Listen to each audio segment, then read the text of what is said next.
he even there? Is there a dog? Is he alone? Is he at the airport? Is he on a fucking bus? Is he on the plane? Is there a clicking noise? There's probably a clicking noise. Is this a clip show?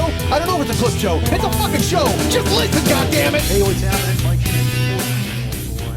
podcast. I don't know if I'm loud enough. And that's a weird problem for me to have, because usually I think I'm too loud, or I'm way loud enough, or I'm right there. I'm usually in the wheelhouse. I'm in the sweet spot of loud. But right now, as I sit here, again, I'm producing the show ostensibly. I'm alone, again, as you can tell. I'm alone, again, alone. No, that's hello. That's Neil Diamond. Alone again, alone. It sounds like Will Ferrell doing Robert Goulet. Goulet. So I don't know if I'm loud enough, because I sit here and I talk on the microphone and I'm solo. Like I said, when Lily was doing all the producing, she stared at the blue lines and could tell if there was a problem. Well, I can stare at the blue lines and I see that they're recording, but it does not look, it makes me look like I'm on an even keel. It's almost like I got verbal Prozac. Like literally the fucking audacity decided, you know what? Fuck this guy. He overdrives so much and he's so loud. We're going to rein him in and give him this one even keel type of recording, which, I kind of liked varying. I liked going, loud, and then quiet, but it doesn't look like it's, oh, no, that went loud. It kind of went loud in the moment. It's not like I just saw it retroactively. What if that was happening? Holy fuck. What if I was recording the show and it didn't show me like the in the moment thing, but then it showed me at like a 10-second later, like a 10-second delay? That would suck. All right, so I guess I shouldn't concern myself with this because nobody has told me. I stifled a yawn there, and I'm going to get yelled at. Not yelled at. Jill hates when I say that she yells at me, but she doesn't really yell at me, but she still mentioned it. She's like, yeah, you shouldn't yawn during your show. And I'm like, I physically can't help it. Believe me, like you guys listening can't help yawning during my show. I sometimes can't help yawning when I'm talking. Because as I'm talking, I'm expending air, but not bringing any in. And so my body's like, dude, you totally need some air. And that's why it yawns, to try to bring it in. Here I am. You know what I'm going to do? I'm going to physiologically explain yawns to you guys. That's how I plan on doing it. There was a show, I think it was year one, when I was attacked by yawns. I've been attacked by yawns a few times. And now just talking about it, I'm serious. It's going to make me do it again, but I'm going to fight through it. I did. But Jill was like, yeah. And it disappointed me actually, because she's just like, yeah, no, you shouldn't yawn during your show. And I agree with that, but I don't have a lot of control over it. My fucking body takes over and does the thing. And I have no dump button. That's, this is a podcast. It's not radio. That's the one drawback. I can say fuck and cunt a million times, which I should. That should be a good podcast. Literally, if I decided to say fuck and cunt a million times, how long's that podcast? Because first of all, you've got to add in the factor of keeping track of the number. So I guess every time I said it, I have to push a calculator and be like 1, 1, 1, 1, 1, 1, 1, 1, 1. And how many? What was that? 9? I'm guessing that was 9. 1, 1, 1, 1, 1, 1, 1, 1, 1. I think that was actually 9. That wasn't bad. For off the top of my fucking head, I think I nailed it. But yeah, but if I said fuck cunt, fuck cunt, fuck cunt, fuck cunt, fuck cunt, fuck cunt, fuck cunt, fuck cunt, like over and over, that made a really pretty blue line. Oh my God, the whole show would look like that. Now I know what it would look like in the blue lines. I just don't know how long it would take. And again, I'd have to have a calculator like ding, ding, ding, ding, ding, ding, ding, ding, ding, ding, ding. I don't know why my calculator has a bell. And I really don't know why it has a human being making a bell noise. That's really fucking strange. So Jill's like, don't yawn. And I'm like, all right, I won't. And look, I only got 9 hours of sleep last night. That's incorrect. I got about 8. 7.5. I don't know. 6? No, 7.5. But that doesn't matter. Sometimes your body just decides it's going to fucking yawn, man. Because you've bored yourself to tears talking about blue lines and a goddamn Audacity display on your laptop. And my laptop, by the way, is full. Have I mentioned that? Every time I do the fucking show now, I get warned by Audacity where it's like, dude, you might not be able to do a show because there's not enough room on the disk. Because my disk space. And once I started recording the show on my own laptop, I have to store all the old 40-year-old boys. Now, fucking Lily's still got the first 6 years or 6.5 or 7 years on some machine of hers. And I want to get those from her because here's my dream, folks. It's a terrible dream. I just want to have a hard drive with all 40-year-old boy stuff. Hey, it just dawned on me, I'm not even wearing fucking headphones. I was going to say head bones. I almost said head bones. I can tell you this. I confidently can tell you I am not wearing headphones. Maybe I'll put in my headphones while I'm talking. Will that affect the recording? Hold on. We're going to unzip the case. Yes, I have a case for my headphones because I'm very fancy. There's that. And now I got to untangle the fucking cord on the air with you guys. And right now, literally, Jill's going, please start yawning. I wish you'd yawn rather than sorting out your fucking headphone situation live on the air, you dumb fuck. All right, hold on. I got to find the hole here in the microphone. And then that is plugged in. I could have just stopped that. I could have probably just gone ahead and said stop. But again, I don't have a dump button, folks, and I just want to power through this damn show for you and your entertainment. God knows I'd love to stop and piece it together and build it, but again, I'm not much of a producer, as indicated by the slow blue lines here on the Audacity. Let me try to get these headphones in. And they're in. All right, fantastic. We are now in, and I will tell you this. I also noticed while I was trying to put those in, there's a microphone slide here on the Audacity. Look at you guys learning with me. We're all plugging and playing. We're playing and plugging. There's apparently a microphone, and it says input level. And I don't know how the fuck I fucked that up, but somehow I turned it down to like 0.30, and I've just turned it up to 0.50. Am I louder? Perhaps I am. I can tell you this. I don't hear myself in my fucking earbuds at all. Dude, you don't fucking care, right? Nobody cares. Well, actually, you care and everybody cares about my life and the show. But nobody gives a fuck that I don't know how to run earbuds in a goddamn microphone, right? And Audacity. It's been 8 fucking years. You would think that I would have this down. But I'm lucky enough to go ahead and push the buttons and get the food pellet, and then you guys get the goddamn show. That's all that matters, right? Really, in the fucking large scheme of things, doesn't it matter just that you're getting my ears into your, or my words into your ears? You know what? You're getting my ears into your words? Fuck! I don't know. I'm going to drink some water. I hope that didn't make a weird sip noise. So yeah, now we're talking and we're excited. Hi, I've wasted fucking 6 minutes to tell you about nothing, literally nothing. Just and not like this show's ever really about anything, but now I've definitely wasted this telling you about blue lines and bullshit. And if that's not named, that should be the name of the show, right? Shouldn't it? Blue lines and bullshit. But we're too early in the show for that. We're only 6 minutes in. I can't give you the name because later on you're going to be, oh my gosh, we heard the name already, and you're going to turn it off. What if that was the only reason you listened? We got to listen until he says the name of the show, and then we will go ahead and stop. Now these blue lines are really overdriving. Maybe I fucking turned it up too much. I don't fucking know. Tell me if your ears bleed. All right. There's a lot of things to talk about today, a lot of things I should tell you about. I'm going to warn you about this. I'm not doing it right away because I'm going to cover some other things because people have been writing me because I was remiss. Last week, folks, I wanted to tell you some things. I had some stuff I was going to go into and talk about. And then I just kind of started fucking rampaging. And I started talking about horse fucking and harness racing and fruit fights and all sorts of bullshit. And I was having fun. I mean, I wasn't going to stop myself. I was having a great time. And I rampaged and it was totally great as I went downhill. And then by the end of it, I'm like, well, you know what, dude? You fucking... How can you possibly talk about serious stuff after talking about horse fucking? Unless you're going to talk about some serious horse fucking. Let's get on board for that, folks. What if I spiraled off into that again this week? Hey, let's talk more about, you know what? I don't think I adequately portrayed my opinion on horse fucking last week. Now, or horse fucking men. Horse fucking itself, I have no opinion on. Actually, no, I do. Horse fucking, I am pro horse fucking for horses. Fuck each other and make more horses because horses are beautiful animals. And we need somebody to get all the surplus carrots and apples off of this planet. We got too many. Too many apples, too many carrots. Eventually, the water is going to be gone, and they're just going to have vast seas of apples and carrots. Why not have horses on board to go ahead and clean up that mess? We need to have as many horses as possible so they can clean up the excess carrots that are drowning the society. How good are horses' eyesight?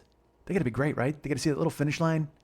That little, well, I mean, there's not really a finish line, but they know where they're going. But then they get stopped by the little dude on their back. Stop talking about horse racing. Jesus Christ, I'm hitting the table. So last week I wanted to tell you some things. Here, so people wrote me and they're like, dude, I mean, this show is funny, but like, what the fuck is happening? Like, last time we heard from you, you were in a massive car accident. That was like 3 weeks ago. And then I did a show with Mex, and I didn't really talk about the car accident. And here's why. Because I actually recorded that show a week early. Because I was by Dave, and then I knew I'd be traveling, and there was stuff going on, so there was nothing I could do. And I had to get to him to record the gig. So I didn't really talk about it there, and I didn't talk about it here. And people have been very nice. Our listener, Rick, stepped up and was like, hey, dude, do you need us to start like another GoFundMe campaign to try to raise some money for you? Which is ridiculous. I mean, it's really just out of bounds crazy that you guys would even think about doing that again. And by the way, I shouldn't say you guys. It was Rick and a few of you other people wrote. But I mean, I don't want to make it sound like there was this groundswell of support and I turned down magnanimously all of the money you offered. I'm not that guy. You were so cool. I mean, some of you just fucking sent money, which is, I mean, dude, I don't even know how to explain how I feel about that other than to say overwhelmingly gratified that you would even step up and do something like that. Thank you. Our friend Todd, Todd's a listener. I don't want to say his last name, but he said he got a big bonus at work. He got a pretty good sized bonus at work, and he thought of me, and he sent me a pretty big chunk of cash. And it was like, dude, you don't even have to fucking do that. That's so cool. I have not written Todd yet to thank him. I'm thanking him here on the show, but I will also write him a note. But I was traveling. He sent it Friday. I was on a plane, and then I'm here, and you don't care about that. But I'll be sending it by tomorrow morning, which is Tuesday, because this is Monday. Hi, I'm recording on a Monday. because it's just the way it works out with this schedule. So, and you don't give a fuck. What do you care? What if you did? Dude, you're not as funny on Mondays. Sorry, man. You got to record on Tuesdays or Wednesdays. Because that's always been the way we do it here. The way we do it here at Mike Schmidt Industries. I demand that we record on a Tuesday or a Wednesday. Nope. This week we go Monday. And all the shows I do with Dave are on Monday. And that show I did with Dave was a couple of Mondays ago. So, and I never touched base on my life. I didn't get into exactly what was happening. And people wanted to know. People were like, dude, what's happening? Where are you? What's going on? Last we left our hero. That's me. I'm your hero. This dude, Paul, had fucking done a U-turn in front of me, and I smashed the fuck out of his car and smashed the fuck out of my car. And I never put pictures of that up. I guess I should. I happen to show some people over this past week. Because that's another thing too, is, I mean, this could all just be a yarn I'm spinning. This could be nonsense to try to get guys like Rick to start a GoFundMe for me again. Haha. That's what I'll do.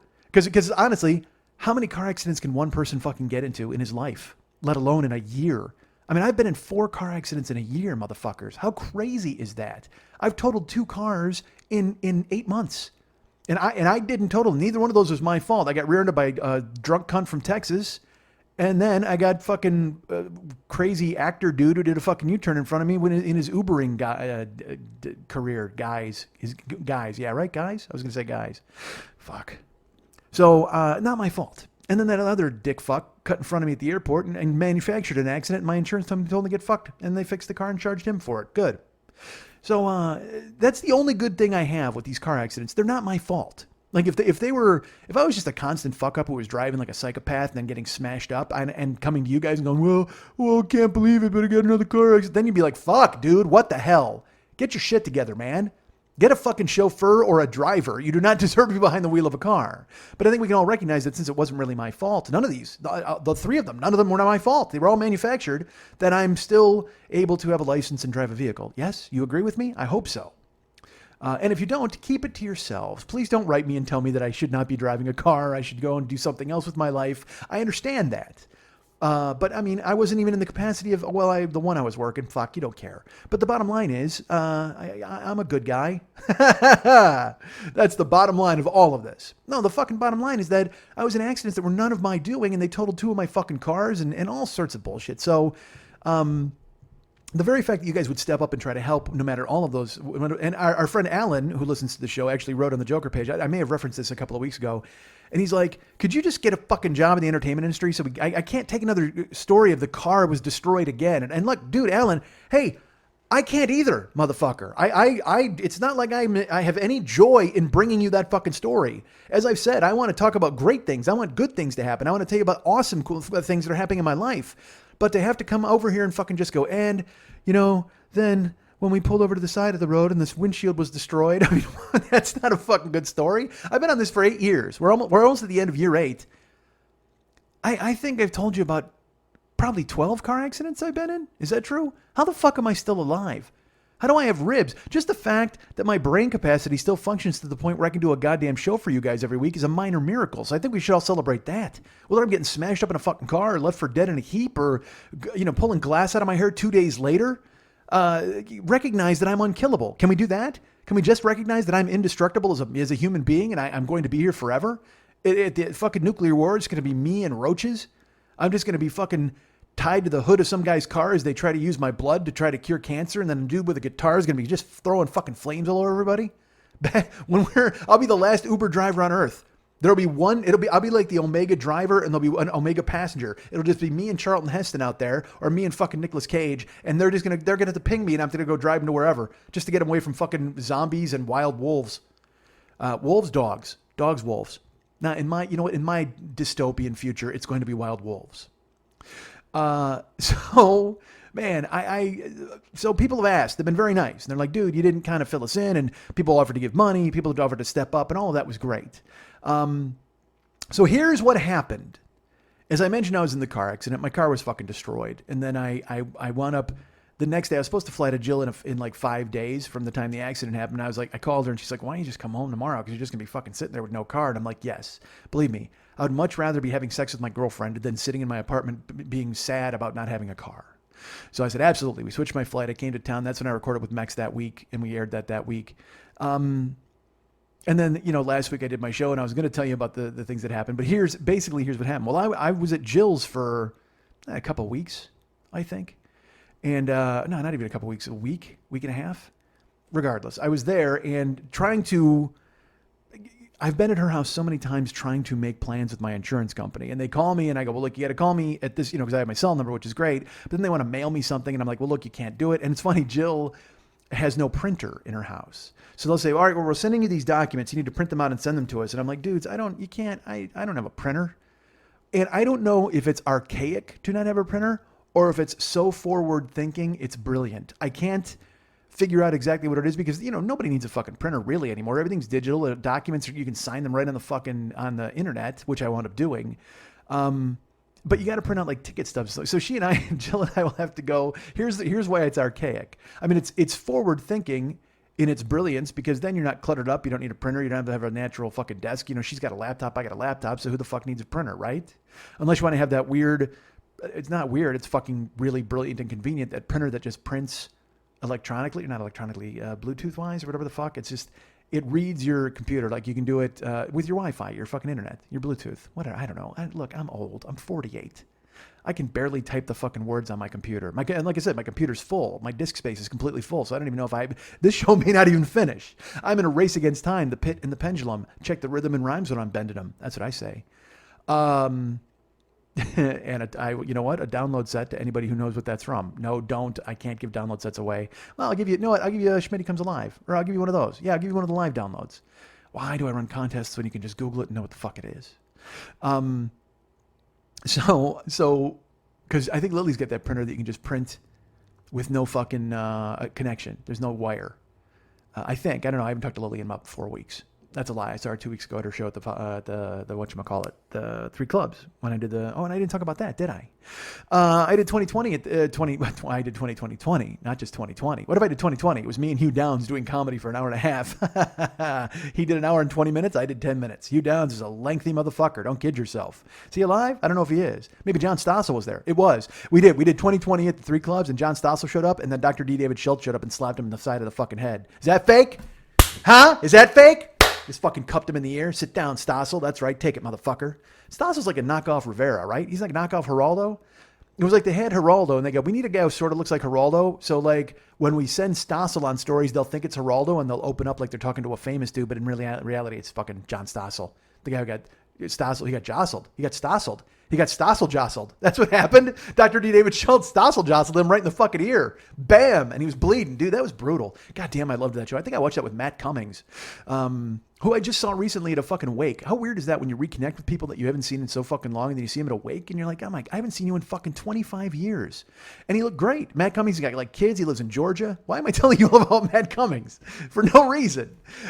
He's a good friend and a nice guy and it was nice to see him. But again, I had to run into him at a fucking wake for my friend's dad. And I'm like, God damn it. I mean, because you can't, and like I said, I'm never funnier in my life than I am at a wake. So, I mean, and the thing is, Matt hasn't seen me in 25 years, so he remembers me as being funny, but then when I'm being funny at the wake, he's laughing, but then also because other people, they have respect and a modicum of decency, they're not there to cut up a rug and make people fucking die laughing. Wait, cutting a rug is dancing. Did I dance at the wake? Oh, Jesus. I'll tell you what, I was really out of line, because I showed up, I walked in, and I go, oh my God, this is so sad. Who wants to tango? Brum, bum, bum, bum, bum, bum, bum. Na da da da da. That's me tangoing. Oh, those blue lines jumped off the fucking audacity for that. This is a really sad occasion. Who wants to tango? You know what? Maybe I named the show Who Wants to Tango, but we're only 20 minutes in. And it takes two to tango. And again, as you know, I'm alone today. I mentioned that earlier. Alone again, alone. God damn it. I don't give a fuck. You know what? I don't care if you hate me. I think I'm awesome. I sit here and I do dumb shit by myself in a kitchen and I'm like, yeah, dude, that's pretty great. And you know what's even better? You get like fucking 5,000 people listening to this or 10,000 or 8,000 or I don't know, 500. I don't know how many fucking people are tuning in. By this time you could have turned it off. I mean, we're 19 minutes in. The first time I talked about blue lines for 4 minutes, you probably went, you know what? I got to get the fuck out of here. I mean, if I talked about blurred lines, now you'd be on board. Sure enough, it's me and Pharrell and Alan Thicke's kid. What the fuck's that guy's name? Robin. I understand he's got a big dick. At least that's what Paulina, naked chick from the internet, said, or at least that's the sign she carried in his video. That's ballsy. I mean, you got to look. He's probably got a big cock, because you got to say, if you're gonna have a chick carry a sign that says you got a big cock, you better have a big cock. What the fuck was I talking about? I seriously don't remember. We were talking about Neil Diamond, because Neil Diamond was talking, and then because I went into Blue Lines. Holy Jesus Christ, where were we at? Talking about life. All right, so I'm covering that. The fact that I'm alone. I was alone, but there was, I tangoed. I was dancing at a wake. All right. I'm going to drink water now.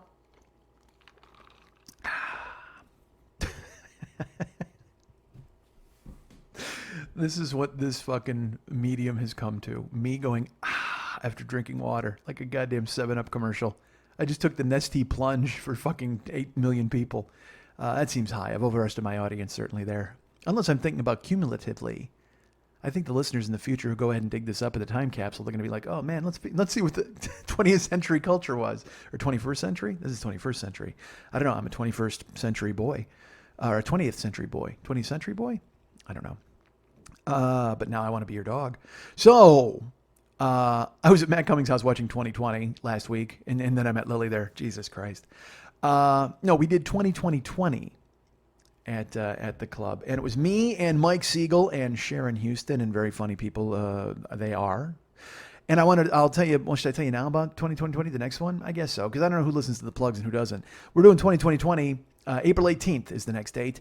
And my good friend Murray Valeriano from the Road Stories podcast will be there doing the show.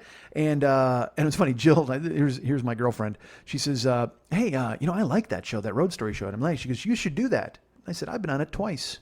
I'm glad you paid attention. Maybe she didn't listen because she thought I might yawn on there. Hi, I'm in trouble. All right, so so Murray Valeriano will be joining me for 2020 next month on April 18th, as well as the very funny Jackie Cation from the Dork Forest podcast and television.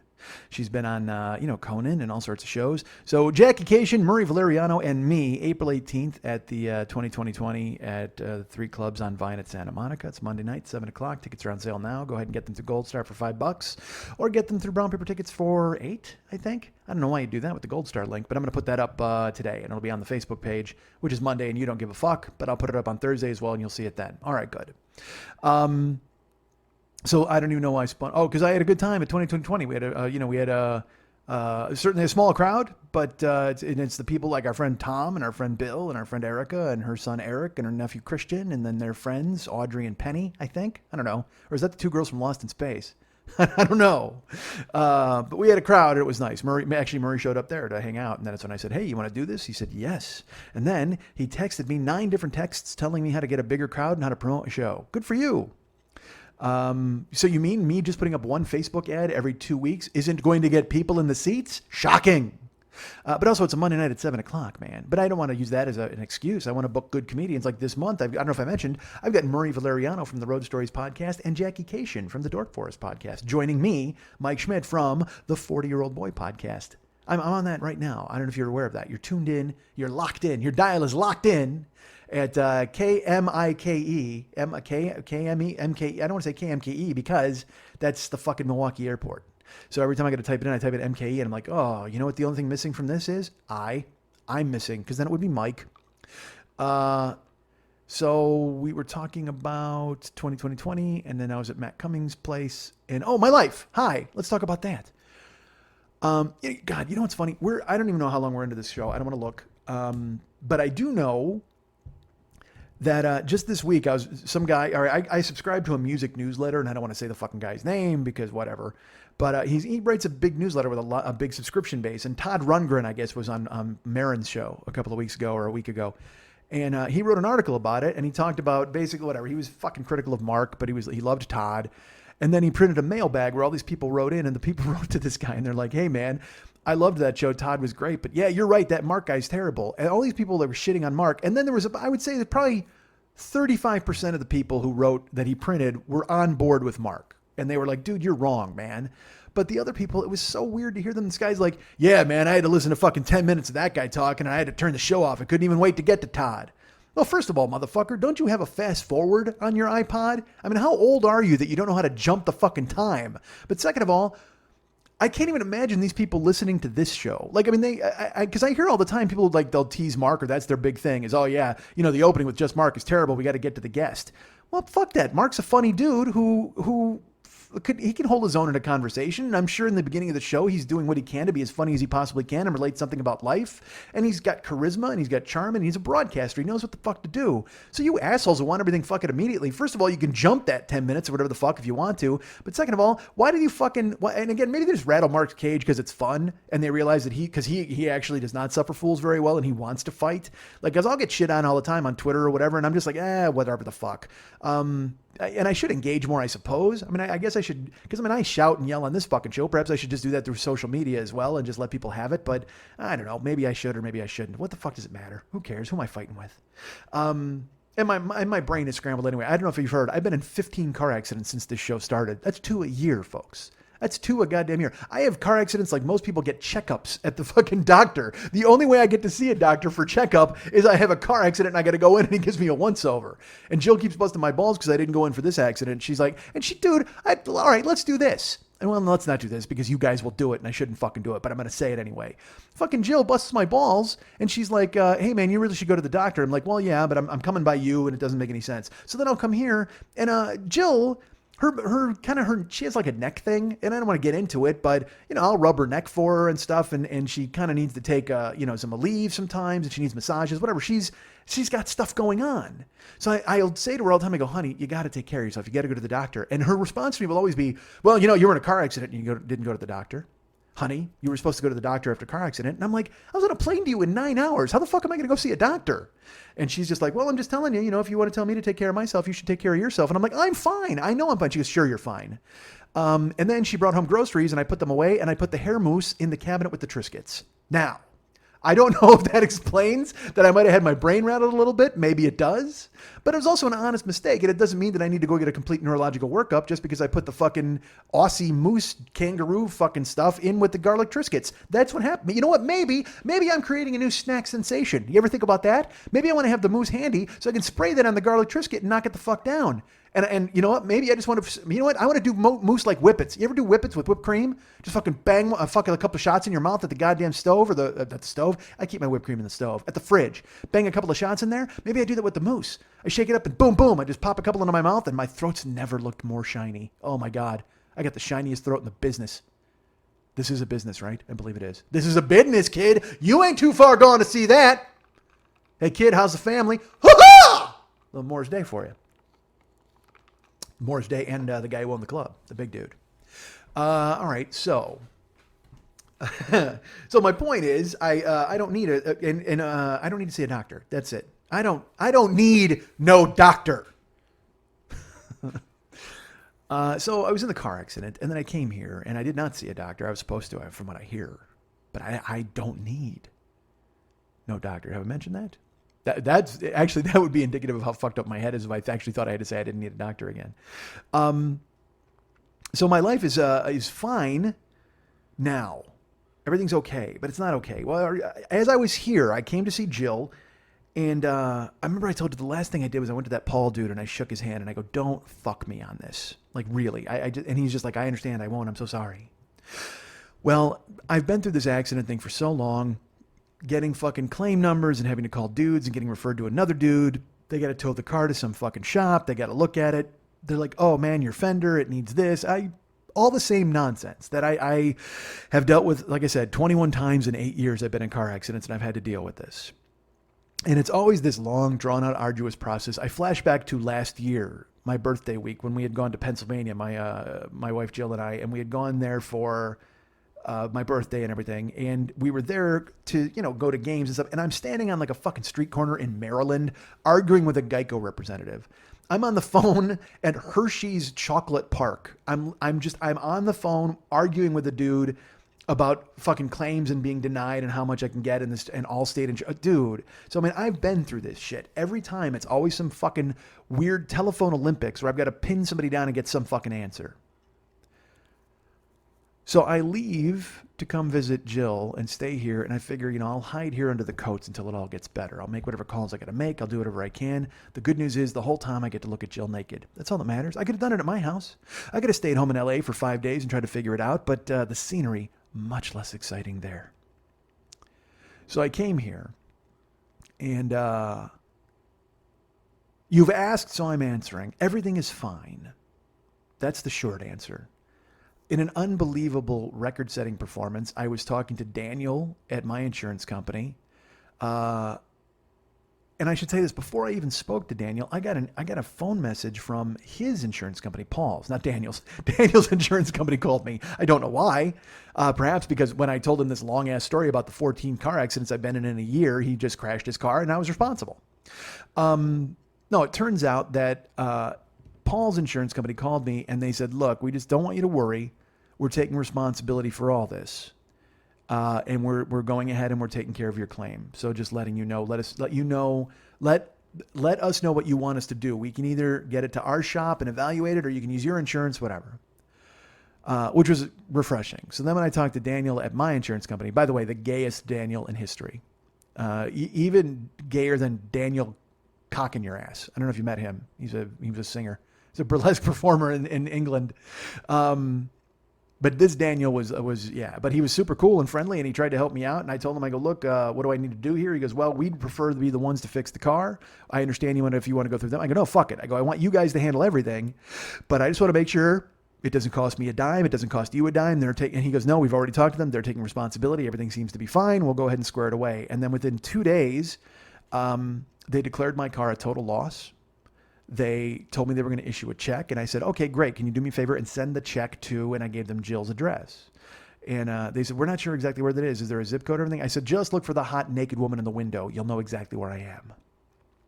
So they were like, all right, well, we'll do what we can to get that to you, and we're going to FedEx it, and we're going to figure it all out. And then the next day, I woke up, and again, they told me I had a rental car for 5 days. They were like, you can have a rental car, and it'll be paid by this insurance company, and we're all squared away. So my car was a total loss. And then they quoted me what they were going to give me for the car. Dudes. I wasn't sure what it was going to be. I sat down and I did the Kelley Blue Book on it because, when I bought it from Jill, it had a certain amount of miles on it. And when she bought it from the dealership, but then, I've beaten the fuck out of this car. I mean, I got this car in the mount and just rained elbows down in its grill for fucking 4 months driving for Uber and Lyft. It was all stop, start fucking miles. I put, from the time I looked, because I had the title and I had to send it off to them and sign it up and all that shit.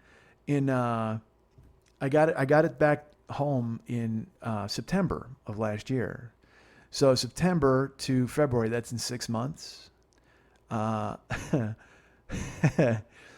I had put 26,000 miles on the car in 6 months. Actually, no, that's light. 29,000. Yeah, it was 29,000 miles I'd put on the car in 6 months, which is bad because I had forgotten about, why? Because I forgot about the fucking 3,000 miles I drove or 2,600 miles I drove from here, because I'm in Wisconsin now, from driving that home. Because when I bought it in LA, I put what was on the odometer then, but I put the other miles on. Holy Jesus. So yeah, I put 29,000 fucking miles on that car in 6 months. So I mean, I murdered that car. I absolutely knocked the fuck out of it. And then they came back with the quote for what they were going to give me for the settlement, and it was essentially what Jill paid for it when she bought it at the dealership. I was shocked because they ran through the litany because it was a really, really nice car. It just had a lot of miles on it in a short amount of time, but it had a fucking, it had a moonroof, it had a touch screen with satellite radio, it had Bluetooth, fucking heated seats, automatic start, that thing. And I never fucking used that. I used it when I was here with Jill, but when I was home, I never used it. I forgot about it totally. But dude, you could push a button on your remote and it would start your car from 2 miles away. That seems like a long ways, but it was, she would start it in her garage in the winter. And then she would walk in and I go, well, dude, don't do that. You're going to die. It's going to be full of exhaust. She's like, well, I'll hop in the car quickly. But you could start the fucking car and get it warming up, which was great. So they gave me, I'm not going to go into it, but they gave me more than enough than I expected. I mean, they gave almost double what I expected, honestly.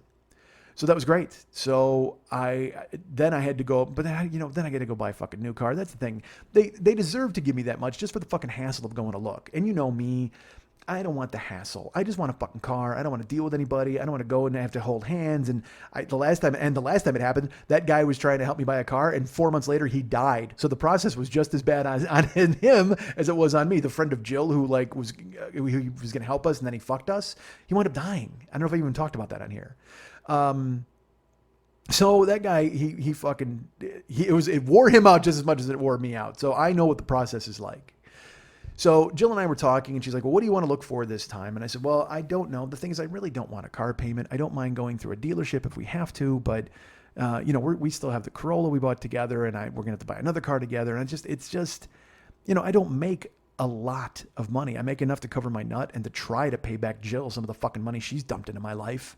And she's been incredibly understanding and very nice about it, and still gets naked with me, which is fucking amazing. But eventually all that spigot's going to get turned off, right? Eventually she's going to be like, nah, I'm wearing a sweater until you give me $10. I mean, that's going to happen. Till you start chipping away at that mountain of debt you got, these leggings are staying on. And that's no problem for me. I can work with leggings. I got no problem with that at all. I'm a fan, actually. Oh, you should see Jill in leggings. So as long as that's not so that's what I'm trying to do, man. I got to fucking dig out. So I don't want to take on more fucking debt. And then I got to, whatever the fuck I buy, I got to insure it, and I don't know what they're going to charge me, and who the fuck knows. So, and again, if I'm Ubering and lifting, which I don't want to do, and Jill does not want me to do it. It's not my goal. It's not what I'm looking to do. However,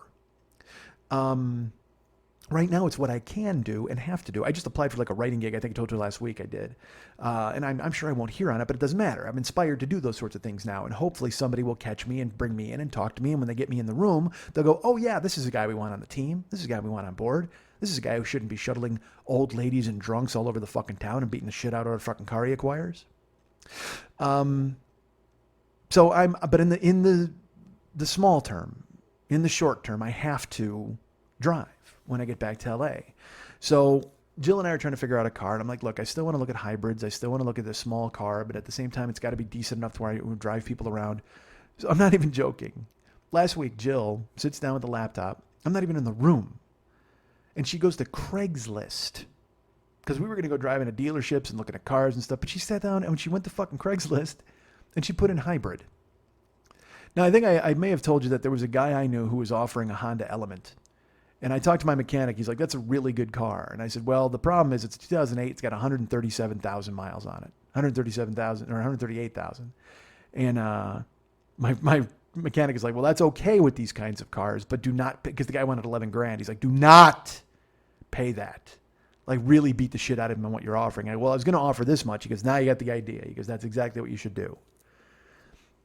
But I was still scared to death of 138,000 miles. Because if I'm Ubering and lifting, again, I'm just going to massacre this fucking car, and it's just ready to go. I got to think at 138,000 miles, I got to baby the fuck out of that thing. And I will with any car, but that one I really have to keep it alive. So I wasn't going to go ahead and take the plunge on that. But it was just ideal because literally it was the day before the accident that I got that email that a friend of mine was selling it. I'm like, whoa, dude, that's crazy. So that was in my back pocket, and I knew that if I had to do something, I could go ahead and pull the trigger on that. But then Jill goes to Craigslist, and she puts in hybrid, and the first listing she gets, now I should tell you this, first of all, I looked for hybrids in Los Angeles, okay? The last time I did this. We looked at Priuses, we looked at all sorts of different kinds, and the problem is, I mentioned, hybrids hold their value, especially in California. People will drive the fuck out of them, and they still try to sell them for a high amount of money because they don't get real wear and tear on the engine because the electric part, I don't fucking know what the logic is. All I know is people want a lot of dough.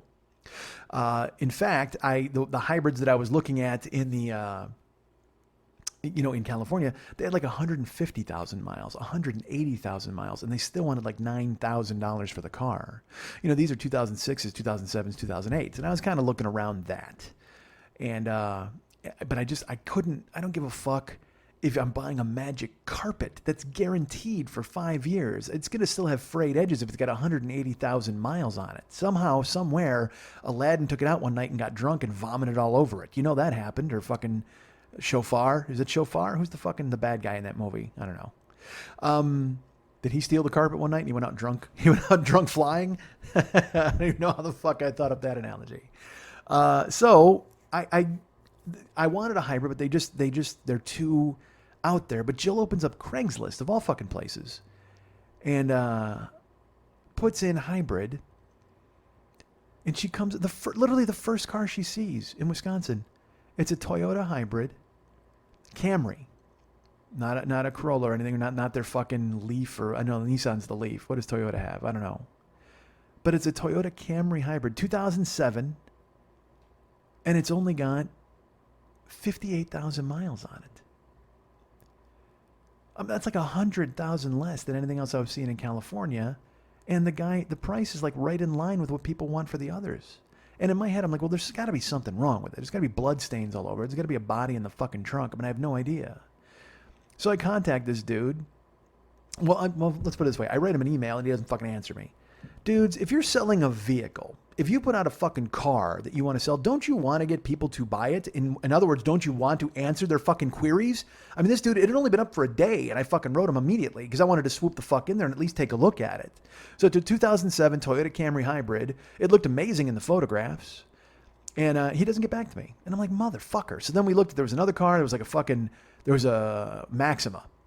And this dude, another guy, just people are fucking stupid. If you're going to put up an ad, be ready to correspond with the people who want to correspond with you, and also be ready to answer some fucking questions. This guy's got this Maxima. It looked gorgeous. It had all these descriptions. It had all the bells and fucking whistles. And I wrote him and I said, hey man, how many miles on the Maxima? And he wrote back and he goes, 105,000. It's in the ad. Now, you know me. Normally, any other person would probably go, thank you, and be sad and that they were admonished by some internet fucking goofball. But here's what I did because I'm dumb. I went to Craigslist and I took screenshots of the fucking screen and I sent it back to him and I go, yeah, it's not listed in the ad, but thanks.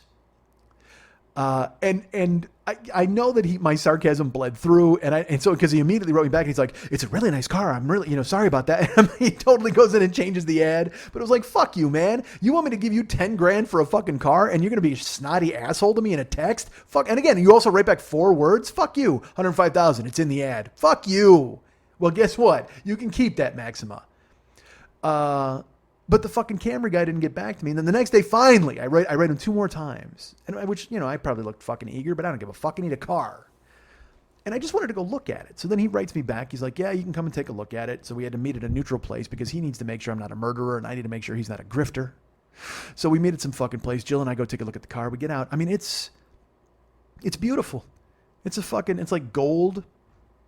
And, I mean, it just looks really, really nice.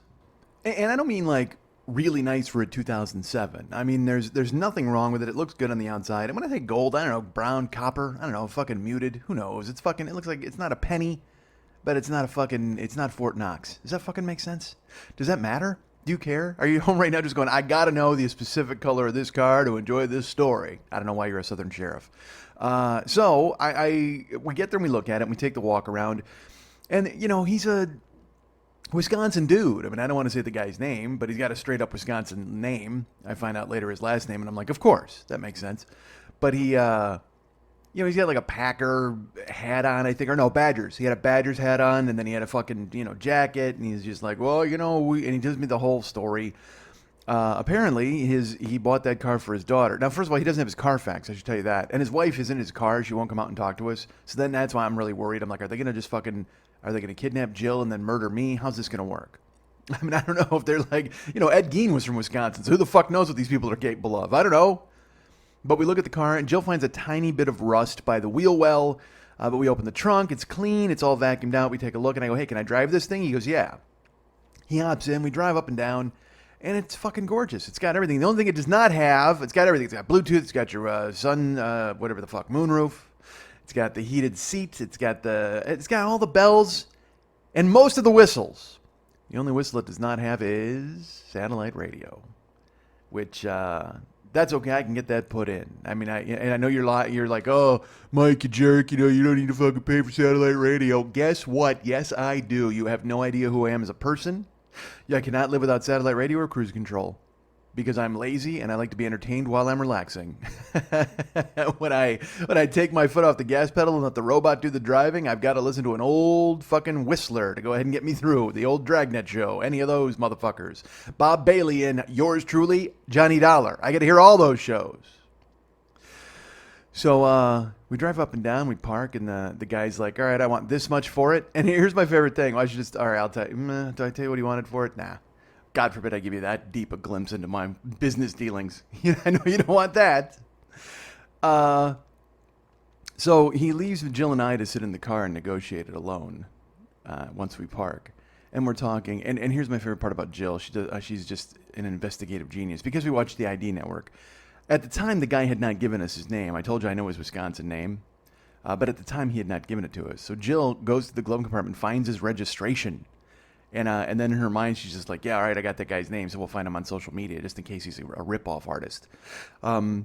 Jill's a lot more cautious than me. I wouldn't even say cautious. Jill trusts no one. Jill trusts nobody. She wants nothing to do with anybody in any capacity that would harm her. She's like constantly got her fucking dukes up. It's beautiful. I mean, that's a good thing to have on your side. However, if it wheels on me, that might be a problem. So we talk about it, and she says, well, did you see the rust? I said I did not, but she pointed it out to me later. And she says, what do you think? I said, I love it. Fuck, I don't have to have a car payment. I can just buy this. It's nice. It's a hybrid. It's going to save gas. It's in decent shape. I can get satellite thrown into it. So I'm in. So we get out of the car, and he, after we sit in his car, I think for 8 minutes to talk about it and Google him and all this other fucking stuff.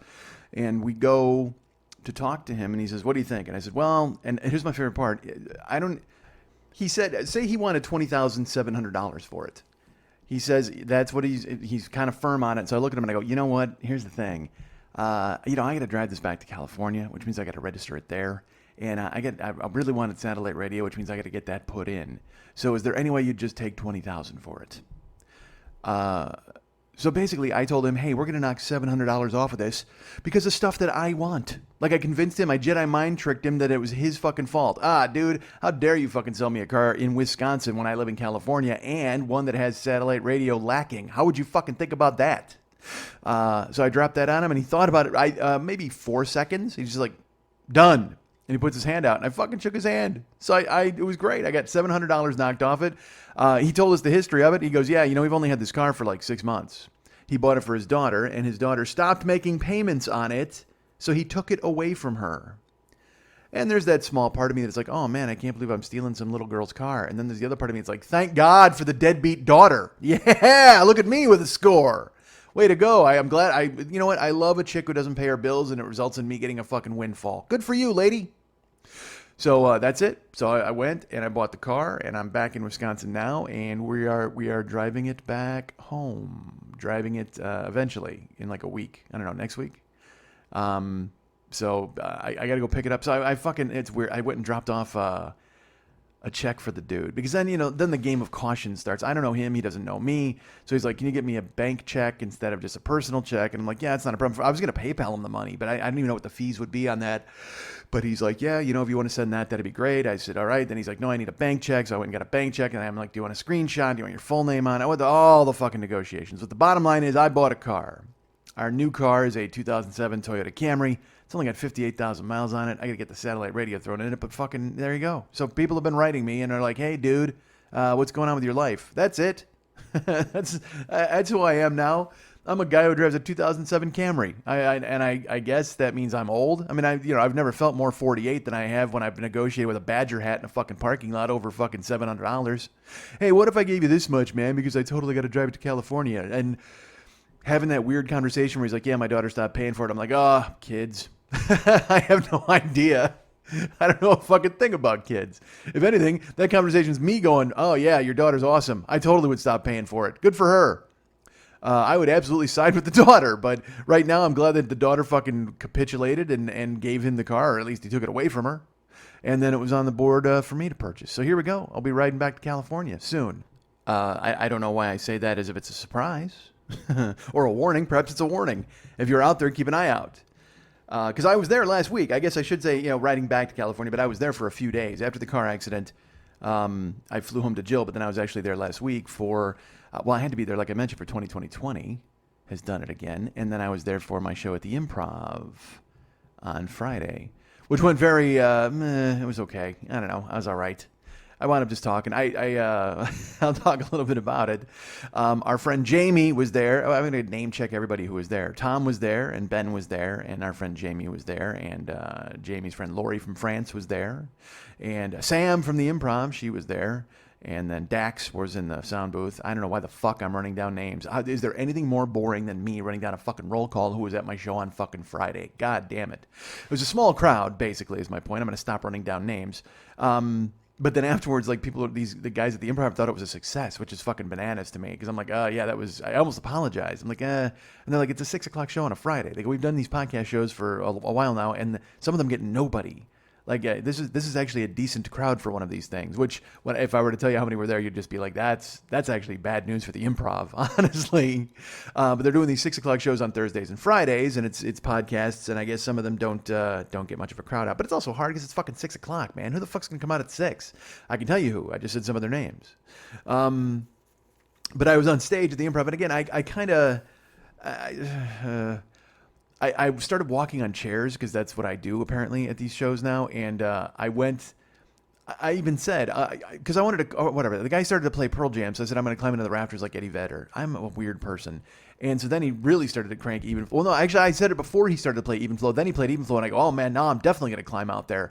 And I walked off the stage, and I stepped on a chair, and the chair shot out from fucking underneath me, and I landed on my own hand. Like, I fell. I landed on the floor, and my knee crushed my finger, like on my left hand. It totally smashed it. And so then I spent the whole show thinking my finger was broken because I could barely move it and it was throbbing, to the point where I'm talking and I kept talking about it and the bartender brought me ice. I mean, it was that dude. I've done 3 shows now in the past 2 months, and one of them I wound up bleeding, and the other one I think I broke my finger because I fell off a fucking chair. Dude, I get a fucking. Remember when I used to use words to entertain people? Remember when that fucking happened? When I could stand on stage and captivate audiences with a yarn that I would spin instead of fucking leaping onto chairs and fucking smashing my head into shit? God damn it! Stop it. So I was home for that, but it was a fun show, and I had a good time. It was nice meeting everybody. Then we went out to eat afterwards, and I had a fucking and. We went to a bar called Fat Dog, and everybody ordered, some of the people from the audience ordered Fat Dogs, and they were gigantic. They were fucking ridiculous. It was like a nightstick and a bun. Fucking weird. But I had a good time, and I'm glad everybody came out to the Improv. I want to do more live stuff, and I want to do more live stuff where I actually talk instead of fall off shit. But, hey, well, baby steps, right?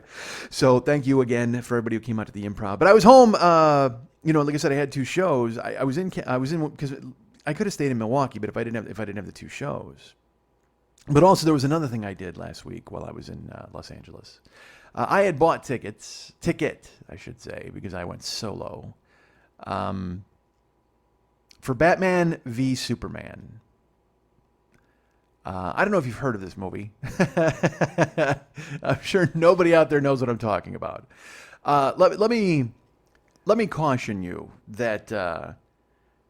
I may put this in the beginning of the show, so I should avoid. Fuck it. I'm about to spoil the shit out of this movie. I mean, I am going to spoil the fuck out of it for everybody who's listening. I just want you to know that. If you haven't seen it and are waiting to see it, or you don't want to hear what I think about it, or if you just don't want to hear me talk about fucking Batman for a while, this is the time for you to gracefully bow out and skip to the plugs. I don't know what fucking time those are either. But I wasn't going to talk about it. I do friends shows that have movie podcasts, and sometimes I talk about shows. And I talked a little bit a couple of weeks ago about Batman and Superman and how I was going to go. And I think I said I bought my ticket. Well, I bought my ticket. I was ready to go, and I did not. I did not go in. All right, I saw it Thursday night. It opened officially Friday, but Thursday night there were shows. And like I said, I was alone, man, and I had no car last week. I was home. And when that claim got solved by the insurance company so quick, I was with Jill. Well, I had a 5-day window where I could have used a rental car. They're like, oh, yeah, we'll pay for it. But then once they fucking closed the claim, I had no rental car that I could get. So I was walking everywhere last week. That's right. Look at me exercising. I had to walk to the bank. God, I had to walk to the bank like an old person. Who am I, fucking Michael Landon in Little House on the Prairie? I had to walk to the general store and buy a sack of barley and then go drop off 9 shekels at the goddamn bank. Fuck. But now that's all over with. Now I got my 2007 Camry where I can drive around like a 75-year-old man. But it's a nice car. Shut up. Remember when you wanted Mustangs? Remember when you were like, oh my God, I can't wait to buy some fucking souped up vehicle. I'm going to Dodge Ram fucking Charger or whatever the fuck that thing is.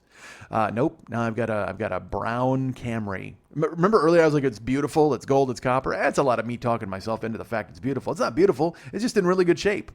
But it's a car. You know what? It's a fucking car. It's got decent miles on it. What a fucking grown-up I am. How sad is that, right? It used to be like, whoa, man, I can't wait to get a Camaro. Woo! And now I'm just like, hey man, I totally want to get a hybrid because it's going to be really cool on gas when I drive strangers around because my life is a failure. Look what I've done. Well, you know what I'm going to do instead? I'm going to go to the Improv and break my finger. Fucking idiot. So I was home and so I had to drive I walk everywhere and because our friend Kilt Bill gave me a ride to the show on Monday. I had to take a Lyft and an Uber to the fucking theater to see Batman and to the Improv. I get to the theater and I went early. The show itself, like I said, I'm by myself, so I'm going to go fucking see the zoo. If you recall, I went there for Dark Knight, the Dark Knight, I should say, right? Because Dark Knight Returns is, well, that's from the book. The Dark Knight's just the movie, and the Dark Knight Rises is Bane. But the movie with Heath Ledger as the Joker, that's just the Dark Knight. And I went and saw that at the ArcLight. I've seen all these movies at the ArcLight. Man of Steel, I saw all of them. And there's always some kind of circus atmosphere, so I love to go early. You see people in costumes, you see people high-fiving. Every Spider-Man movie I saw there, it was fucking fantastic because you'd wind up seeing these people show up and they'd wear their cowls and their capes and they'd all fucking hang out. And they'd take photos and one of the early, fucking the West Side 86 Jokers is the name of the fan page, and that came from me telling the story about the Dark Knight. So I wanted to get there early to see what it was going to be all about. I wanted to see people there fucking hanging out and high-fiving or whatever the fuck they do. And I get there, and I had to take a Lyft, and the guy dropped me off, and there's nothing outside the ArcLight. There was nobody in costumes. Because there were fucking movie or news crews, I should say, like news vans out at the, at Dark Knight and, other superhero movies because they knew it was always good for fucking photos of these idiots in their costumes. I shouldn't call them idiots. They love what they love. The fuck's wrong with me? I'm calling them idiots. Hey, man, some guys like to dress up like Batman. Some guys have to have satellite radio. Fuck, who am I to judge? So I get there and I walk, when you get to the ArcLight, there's the street outside, but a lot of the action is contained on this little strip mall. If you walk deep in, because the entrance to the ArcLight is actually off the street. So I figured once I got in there, it'd be fine. So I walk down and I look, and dudes, there's nobody. There's people, like normal people, and a lot of Bat logo t-shirts, but nobody's in makeup, nobody's in a fucking mask. Dude, when I saw the Bane movie, Batman was there. A dude dressed as Batman, and then he went down and stood in front of the crowd. He flexed his cape, everybody cheered, and this time around, man, it's like there's Bat logo shirts and some Superman logo shirts, but fucking nothing. Even the ArcLight didn't have normally they have a costume display. They have stuff in the lobby. Dude, nothing. They had a giant Affleck wall. That was pretty cool. Like a big Batman-themed wall.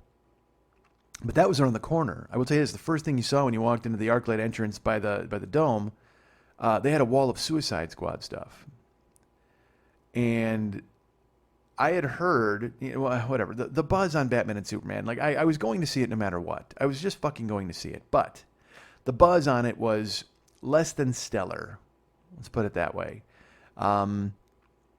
People said that actually, insiders said Warner Brothers had seen it. And they were going to they wanted to get it out there as quickly as possible so they could kind of gloss over it and get to Suicide Squad, which would be their big tentpole picture to build their universe. And again, I hope to God you checked out when I said to, because this is all spoiler garbage nonsense and inside baseball fucking comic book talk. But so I walked into the Suicide Squad wall, which if you don't know, by the way, that's the movie that's coming out this summer with a bunch of villains who are bad guys but also good guys. And then the Joker's in it. That's the main thing, is the Joker's in it. I guess Harley Quinn is in it, and all these other dudes like fucking Barracuda or I don't know, Crocodile. I get no idea. All I know is fucking the Joker's in it. Because I don't know much about DC. I'm not a DC guy. I was a Marvel guy growing up. DC, I loved Batman. That was it. That was the only guy I knew. So I knew his villains. But everybody else I didn't give a fuck about. So I don't like Superman. I'll get to that in a second. So I walk into the theater. There's no fucking pomp, no circumstance, and I go to get my ticket, and I had to pick it up because I bought it ahead of time, but I had to run my credit card, and the guy gives it to me. I go down there, he tells me the show's downstairs, and there's a concession stand. So I was like, you know what, fuck, I hadn't eaten all day, because again, I got to walk everywhere, and I didn't want to walk to a restaurant, so I get to the theater, and I'm like, I'm going to I'm going to have a chicken apple baguette. That's what I'm going to have. It's a chicken apple sausage. I don't know if it's on a baguette, but it's on a fucking roll, like a baguette. And I get to the front, finally, and there's a guy there, and they at the ArcLight they have tags, and it has their their favorite movie is on their name tag. and I think this guy's name was Marco, and underneath it, it had his favorite movie was A Serious Man. If you don't know what that is, it's a movie about a serious man. All right, why the fuck would I break that down? Hold on. You know, when I went to A Serious Man, oh my God, there were guys in costume for that. Absolutely. Guys with fucking like white short sleeve dress shirts and fucking horn rimmed glasses. Oh, you got to see A Serious Man. The cosplay for A Serious Man was off the fucking chart. So he walks over with my sausage and he says, "Hey, you seeing Batman and Superman?" I said, "I am, Marco." And he says, "Try your best to enjoy it." Wow. That's a dude who fucking works there. So obviously he's seen the fucking movie. I just paid, I paid $18 to get into this fucking place. You just basically said, "Hey, this is a piece of shit, but enjoy your sausage." That's basically what he said. Because I could see it in his eyes. Try your best to enjoy it. Oh my God. So I found my way in and I found my seat. I was in Z16, folks. If you're wondering where that is, it's the top row because I like to sit in the back. I don't want anybody behind me talking about fucking Batman. I don't want to be surrounded by anybody. I'd love to just sit by myself in a fucking hyperbaric chamber or one of those booths where they have money swirling around. You try to grab it and throw it in your pockets. I would sit in the booth with the money swirling around, not grab $1 if it meant I didn't have to hear anybody talk during the fucking movie. But I did what was best for me in that theater. I went to Z16, which is in the back row, and there's no seat next to it. It's because it's right by the projector. So there's Z16, and then it breaks off where there's like 5 seats gone. So I had an empty seat next to me on my left, which was great. Not an empty seat, an empty space. Nobody could even fucking bother. It was for wheelchair people. And come on, no cripples are going to see Batman and Superman, right? They're not going to roll in there and check that out because they're going to be fucking jealous. They'll be mad that fucking Batman is leaping from building to building, and they'll think to themselves, "Why am I in this chair?" And then they'll yell at the middle of the movie, and somebody will push them down the stairs. Very, very much like Richard Widmark, or whoever the fuck. Who was in that movie? There's some movie. It's a fucking gangster movie. I remember being a kid, and it was from the 40s or the 50s. I think it's Richard Widmark. He pushes an old woman downstairs in a wheelchair, and then he makes this really scary like grin for the 50s. I mean, now you'd see it, you'd be like, "That's a bit over the top, Widmark." But now, when you look at it in the past, you'd be like, now when you look at it in the past, fuck, I don't know what I'm talking about anymore. So I'm sitting in Z16. Nobody's next to me because no wheelchair dudes are going to watch Batman because they'd be sad. And I should tell you this, when I bought my ticket, there were people in front of me complaining. And I heard them complaining about 70mm and talking about Batman, and I couldn't figure out what it was. So when I get to the front, the guy gives me my ticket. He didn't sell it to me. I bought it already. God damn it, why do I keep pointing this out? And he hands me the ticket, and he's like, "Hey, I'm just warning you that there's no trailers for the movie, so you got to get in there right when it starts." I go, "Okay, well, that makes sense. Why are you warning me?" And he goes, "Well, people are complaining." I said, "Why?" He goes, "Well, because they get here 10 minutes late. The movie's already started. They think that there's trailers, and they have this time that they can go ahead and, have a buffer." And I'm like, well, people are fucking dumb. I mean, I will tell you this. I know people like that. Not dumb. I mean, but I just, who doesn't want to see the trailers? Who doesn't want to be in the theater from the jump and watch everything that happens? I know people like that who are, don't worry about it. There's like 10 or 15 minutes of trailers beforehand. I even, you know what? It's funny. Jill's son was like that. He was going to see a movie. He's like, "Oh yeah, there's trailers. It doesn't matter trailers are part of the movie experience. For me, maybe not for a 16-year-old who's on the go, but I mean, I was just like, nah, dude, fuck, I want to see the trailers. So if you show up 10 minutes late, then it's kind of on you, in my opinion. But I mean, that's just my opinion, right? My show. Why should I give my fucking opinion? So I settle in, and the lights go down. And look, I tried. I really did. I did not go in thinking it was going to be bad. Even though I did put on Twitter and Facebook before it started, I went, well, let's get this over with. Because the buzz was bad. I will not lie to you folks, but I was willing to be surprised. I was willing to have my head turned. I was willing to be changed. I was willing to accept Batman and Superman at face value and say, all right, well then go ahead, guys, dazzle me, wow me, do your fucking stuff. And dudes, I'm just going to tell you this now. It's fucking terrible. It's fucking terrible. There's no other way to put it. I can't be like, well, there's this redeeming quality and there's these redeeming factors. No, there's not. Dude, this fucking movie, I'm going to tell you, I'll give you like a fucking thumbnail of it and then we'll go into it in detail a little bit. Dudes, this movie has fucking 5 dream sequences. 5 fucking dream sequences. And that doesn't count the nightmare of over. I guess it would be 6 because actually the entire film's like a nightmare of what Batman and Superman was. I mean, it literally, when I was a kid, I thought to myself, oh my God, Batman and Superman on a movie would be so great. This was literally the nightmare version of that. Just Batman and Superman in the dark staring at one another. It's so fucking bad. It starts out with a dream sequence. All right, let's put it this way. Here's what the movie starts out with. If you know anything about Batman and Superman, you've seen any of the other movies, here's what I'm going to tell you. I don't know if you know this. Here's a little history for you. Batman's parents were murdered. Did you know that? Were you aware of that in any way, shape, or form? Did you know that there was some sort of problem in Crime Alley? I think it was Crime Alley, and it was with Joe Chill or whoever the fuck it was, or it might have been the Joker. Who the fuck knows? Nobody knows, because the movie changes it all the goddamn time, and every movie gives you their spin on it. Once again, this fucking movie it opens. It doesn't just fucking have it in there. It opens with Bruce Wayne's parents dying. Jesus Christ. No wonder this fucking guy is so mentally taxed. Every fucking time he goes into a theater, he sees his parents die. Fuck me. Why do we need to know that? Nobody needs to know that. And the mistake they make with these movies, I'm getting ahead of myself, but fuck, the movie starts, and she dies in slow motion. Of course, his parents die in slow motion. The dad gets shot and he falls down, and Bruce is like, Mom, whatever the fuck. And then the only cool thing of it, Zack Snyder, I guess I should blame him. I don't fucking know. There were writers too. I don't know who to blame. I blame everybody. I blame executives. I blame somebody for not sitting on Snyder and trying to get him to fucking snap out of it with all of his tendencies. I'm telling you, Martha Wayne dies. And the only good thing is that she dies like her pearls hook around the gun. And then when the guy shoots her, the gun slide tears the pearls off her throat. But again, the pearls in slow motion bouncing off the pavement. We've seen it in every goddamn Batman movie. Every single one. I've had to see his parents die in slow motion. Jesus fucking Christ. No wonder the guy's all fucked up in the head. So the movie opens with that dream sequence where the parents die, and then young Bruce is the funeral and he falls into a fucking hole and the bats are there and they swirl around him, and then they swoop him toward the sky in a Christ-like pose. Hey, get ready for all the Christ symbolism in this movie, folks. A lot of superheroes as Jesus, a lot of church, a lot of fucking, the fucking battle. Oh, dude, it's so terrible. I can't. So then, there's 5 dream sequences. Here's one thing they ruined. We've been waiting for Batman and Superman to be together on screen forever. You want to see the two of them on screen together. You want to see that moment when they actually fucking lock horns for the first time ever. And, the first time they're together on screen in this movie?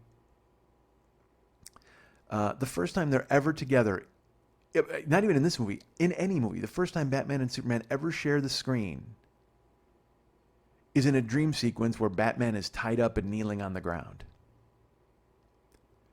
So they don't even get to meet each other on equal footing. Because I'll tell you, this is another dream sequence where Batman, for some reason, dreams about a utopian world where Superman is in charge.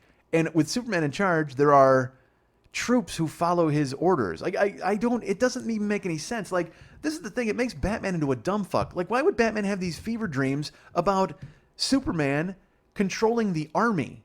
Superman doesn't need a fucking army. Superman could, honestly, he has heat vision. He can do whatever the fuck he wants. That's the thing. It's like they, in this movie, and I'm going to be confusing and I'm going to jump all over the fucking place here and I apologize, but when they treat Superman in this movie like a mope, that's the thing. In this, all right, again, there's the dream sequence that opens the movie where we see the Waynes die and then him fucking fall with the bats. Then it has a flashback. And it says 18 months ago when the world became aware of the Superman. I believe that's what it says. I don't know about all the words, but I know it says the Superman. That's what the Chiron says. And see, that's the difference in these movies. Zack Snyder is not making movies about Superman, who we know from the comic books. Truth, Justice, The American Way, the big blue Boy Scout, a blue suit. He's saving dogs and saving cats from trees, and he's fighting villains. No, he's making a movie about somebody called the Superman, who is an alien who comes to Earth and doesn't know anything about his powers, and is exploring them in real time with us. I don't. Again, it's been 18 months. All right, so they flash back, and what happens is apparently Superman was fighting General Zod, which is from Man of Steel, and while that's happening, Bruce Wayne flies in on a helicopter to try to save everybody in his building. So he calls over to the Wayne building, which is right there in fucking downtown Metropolis, as Superman is fighting Zod, and he calls over, and There's a building full of fucking people. And he even says, hey, you know what? Do me a favor. Shut it down. Send everybody home. And the guy at the fucking Wayne Enterprises is just like, all right, hey, Bruce just called and he says we can take off. Oh, really? You were waiting for word from the boss to go home? How fucking tyrannical a boss is Bruce Wayne that you motherfuckers won't evacuate the building when there's a super fight outside? There's meteors flying all over, destroying everything. You can look down in the street and see blood running and people dying. And yet you guys are in there going, well, we might get overtime this week if we hang in here. Perhaps Bruce will kick in for time and a half. I mean, how fucking rough of a boss is Bruce Wayne that you motherfuckers don't just decide to go home? So Bruce shows up and he's going to fucking, I guess, save the building or save the people. But he's then in a product placement. He starts driving a car that they keep showing. I don't even know what it was, a Jeep. That's how lost I am on the product placement. He drives through the streets of Metropolis in a funky... It's not even really a car chase. It's just him. But first of all, let's say this. By the way, here I'm going to say something good about this movie right now. And I know I'm piecemeal and I'm all over the fucking joint. Dude, Ben Affleck has never looked as good as he has in this movie. He is the antithesis of the sloppy Argo Ben Affleck. He looks fucking amazing. And he, you know, the guy from fucking Chasing Amy, he's fucking chiseled out of rock, first of all. But second of all, he is in these form-fitting, custom-made suits that are, I mean, it is suit porn galore if you watch this movie, because Bruce Wayne looks fucking amazing. When he's running through the streets, he's wearing this kind of blue number with like almost a silver gray vest and the tie, dude, and he's running and you're like, oh my God, that suit, it's so great. Then later on he's wearing like he wears a lot of monochromatic. God damn, he looks fucking good. Affleck looked good as Bruce Wayne. He looked rich. I'll say that. He absolutely looked like a rich older guy. So he's sprinting through the fucking streets in this awesome blue fucking shirt. And that's all I can think about is how great the shirt is and how it's going to get ruined. And he sees the fight. And actually, the shots are not bad. It's pretty neat. He looks up. It's very evocative of 9/11. You look up and instead of planes, you see two dudes going crashing through buildings. And he sees it start to get severed and fucking explode. So he finally runs through a dust cloud and he winds up at Wayne Enterprises. And again, these movies are so fucking small. The same scene happened in Man of Steel. Everybody's still at work at the Daily Planet, and then on the Superman fighter, and Perry White's finally like, all right, folks, maybe we need to get out of here. Yeah, maybe you fucking do. Who the fuck's in a high-rise when shit like that is happening? That's like if 9/11 would have happened and nobody would have gone home from work. Like, all the surrounding buildings, everybody been like, well, you know what, that's not us. I'm sure they'll take care of those buildings. We're fine. I gotta knock out this report. Fuck, no report, unless you're doing a report on Superman destroying the city, which I guess you would be doing at the Daily Planet, but nobody's writing that fucking article. They're staring out the goddamn window. Nobody's formulating a story and going, oh, I wonder who this dude is. No, fuck no, go home. You got kids. Save yourself. If there are, even at the Daily Planet, even if there are reporters who are there for the story, there's got to be some who aren't. Isn't there some guy who works the society pages who's like, you know what? I don't think anybody's getting married today and there's no obituaries to write yet, but tomorrow there'll be 10,000, so I might want to get a good night's fucking sleep because the entire city's dying in this firefight. Why the fuck am I still at work? God damn it. Sure enough, fucking Bruce Wayne runs to his building. Just like in Man of Steel, the Daily Planet building came down and there were 6 employees like trapped in rubble. Which is fucking stupid. And then Perry White's like moving rocks. It's just, again, it's such a small, claustrophobic movie because they can't cast 10,000 people to be moving out of a building. So the Wayne Enterprises building collapses. And, by the way, when the one dude dies, when he sees that Superman and Zod are... And I got to admit, it's a great shot because Superman gets thrown in or Zod gets thrown into their building and it collapses. But, of course, the dude fucking crosses himself. He's like, Jesus, please save me from these dudes with shovels or whatever the fuck. And the building collapses. Bruce Wayne finally comes upon it. And there's a security guard from the building, and he's got a girder trapping his legs. And he's screaming, help me, help me. And Bruce Wayne runs over, and a few people, they take the girder off of him, and they pull him out, and his legs are fucking crushed beyond belief. And then Bruce Wayne looks, and there's a little girl holding like a doll, like a doggy fucking doll. And he runs up to her, and he hugs her, and she's all sad. And he says, well, don't worry, we're going to save your mommy. Where is she? And she looks up, and she points toward the sky, and when Bruce Wayne looks up, he sees his building severed in half. I mean, the top floors are all just destroyed. There's fire. It's raging, this inferno, and the girl like points at that, and she looks at him with a sad face, like, oh, my mommy's in there. And I got to be honest, I don't know what the odds are that Superman and Zod would have this fight on Take Your Daughter to Work Day, but it fucking happened. Why the fuck would this woman have her daughter at the office? I mean, because again, this woman, it's a little girl who I guess she wasn't in school, but nobody brings their fucking daughter to work, not that age. Fuck. So Bruce Wayne then looks up at Superman and he's like, grrr, this guy's got too much power. And you can see he's like furious. And he's not, I don't know if he's mad at because the building's ruined or because the security guard's legs. I don't fucking know. 5 dream sequences.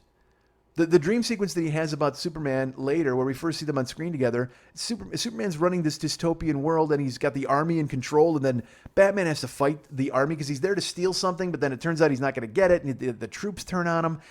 And it's the worst fight scene you'll ever see, because you know that cliche fight scene where one guy stands there and he's fighting 15 guys, and they all charge him one at a time? It happens. It happens in that scene. Like, wouldn't you swarm the fuck out of Batman and beat him down with your rifle butts? No, you stand there and wait for this fucking amazing martial arts expert and fighting combat veteran to go ahead and turn on you and punch you when you run at him as everybody else is waiting one at a time. Fuck, dude, attack that motherfucker. It's terrible. It's fucking, it makes no sense. And because you find out later, well, I mean, we know it's a dream sequence when it's fucking happening. I'll be honest with you, I called that shit when I saw the commercial.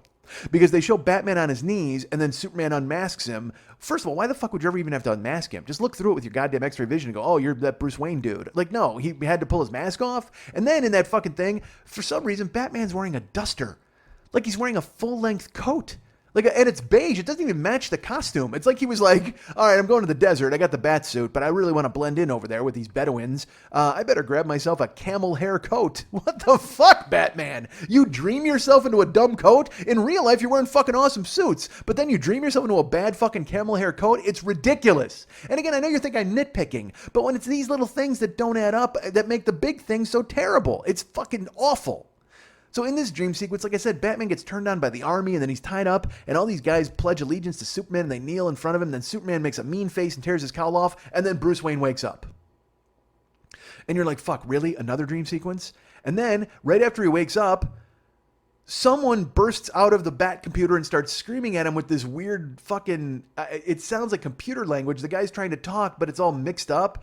And you can hear him saying, Superman, Lois Lane is the key. Lois Lane is the key, Superman. And it's a guy who's like all red. Like he looks like he's in a red suit, but you can't tell. And I'm like, is that supposed to be a hero or you have no fucking idea who it is, because there's no setup at all. We don't know anything about their universe. We don't really see much of the costume to give us a clue. We just see a red hood. Dude. And then Bruce Wayne wakes up again.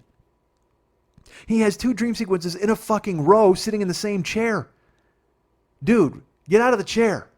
Go lay in a bed. But then later on we see Bruce Wayne in bed. Get this. He's in a fucking lake house. It's an awesome looking lake house. It's just made out of complete glass. He's laying in there. He's got a chick in bed with him. Like, Bruce Wayne got laid. We didn't even see her face. That's how much they hate women in this movie. We didn't even get to see her fucking roll over, him say, hey, fucking, you want breakfast in bed, or here's cab fare, or nothing, man. He just banged some chick. We don't know who the fuck it is. Bruce Wayne, who's all fucking, I love the fact that he's like so worried about Superman he had to hate fuck some chick, but I mean, good for him. And again, I know that this sounds simplistic and it sounds like I'm being a poor sport, but then Superman he's been on Earth for 18 months. It's only 18 months. And they're starting to have congressional hearings about whether or not there should be a Superman, which is fucking brilliant, because guess what? This guy is basically God. He can do whatever he fucking wanted to you guys, but you're going to make a decision that you don't want him on Earth, or you shouldn't have him on Earth. And the reason they open the congressional hearings is because Lois Lane goes to the desert to investigate some terrorist, and she's wearing heels. It's fucking so stupid. So she's out there, and she has an interview with a guy who's a terrorist in the desert. And there's this private security, and she has a photographer with her, and they take his camera and they go through it, and it turns out he has a CIA tracking device, and he basically admits that he's a CIA agent, and they make him get on his knees, and they tell Lois, you're a traitor, and she's like, no, I didn't know, and he goes, don't even worry about it, Lois, it's fine. Hey, she didn't know about this. And then the terrorists execute her photographer, who was from the CIA. So, They kill him, and then they drag her into a room, and there's a firefight between the security and the other terrorists. You don't know why, but it looks like they're all turning on one another. There's a gunfight, and Lois is in the hands and the clutches of some terrorist. Oh, I'll get to the photographer in just a second. But then Superman lands there. He comes to save Lois Lane from the terrorists, and he winds up... Because, again, we've established that he can kill people. He killed Zod. And there's a terrorist with a gun to Lois's head, and then Lois just kind of relaxes when she sees Superman show up. She's like, oh, good, well, you're here. And she nods, and when she nods, Superman, with his super speed, flies and puts this terrorist through like 5 concrete walls. He had to kill him, right? I mean, he must have killed him. because he fucking, at super speed, you get slammed through walls. That's like fucking 5 car accidents at once. Trust me, I know. So I got to say this, the photographer that they executed, but once you, at the end of the day, when you watch the credits, because I just watched the credits, I knew there was nothing. They had, no, there's not even a button. That's the thing. There's not even a fucking stinger at the end of the credits to go, hey, watch this next movie. There's nothing. But in the credits, they list that fucking photographer who he's never called by name in the movie. It's Jimmy Olsen. If you know anything about Superman, Jimmy Olsen is the he's Superman's buddy. Like, he's his best friend. He has a decoder ring where he can summon Superman. He's this young teenager cub reporter who idolizes Superman, and he's his pal. He's Lois Lane. He's her tag along. They execute him in this fucking movie in the first 15 minutes. He's murdered. And just to go, haha, we killed Jimmy Olsen. What the fuck are you doing? And again, I don't even like Superman, but you're totally fucking with the whole universe. Why? What's the point? It's a fucking mess. And then Wonder Woman shows up at some point, but she's not Wonder Woman. She's just a chick in like nice clothes at a party.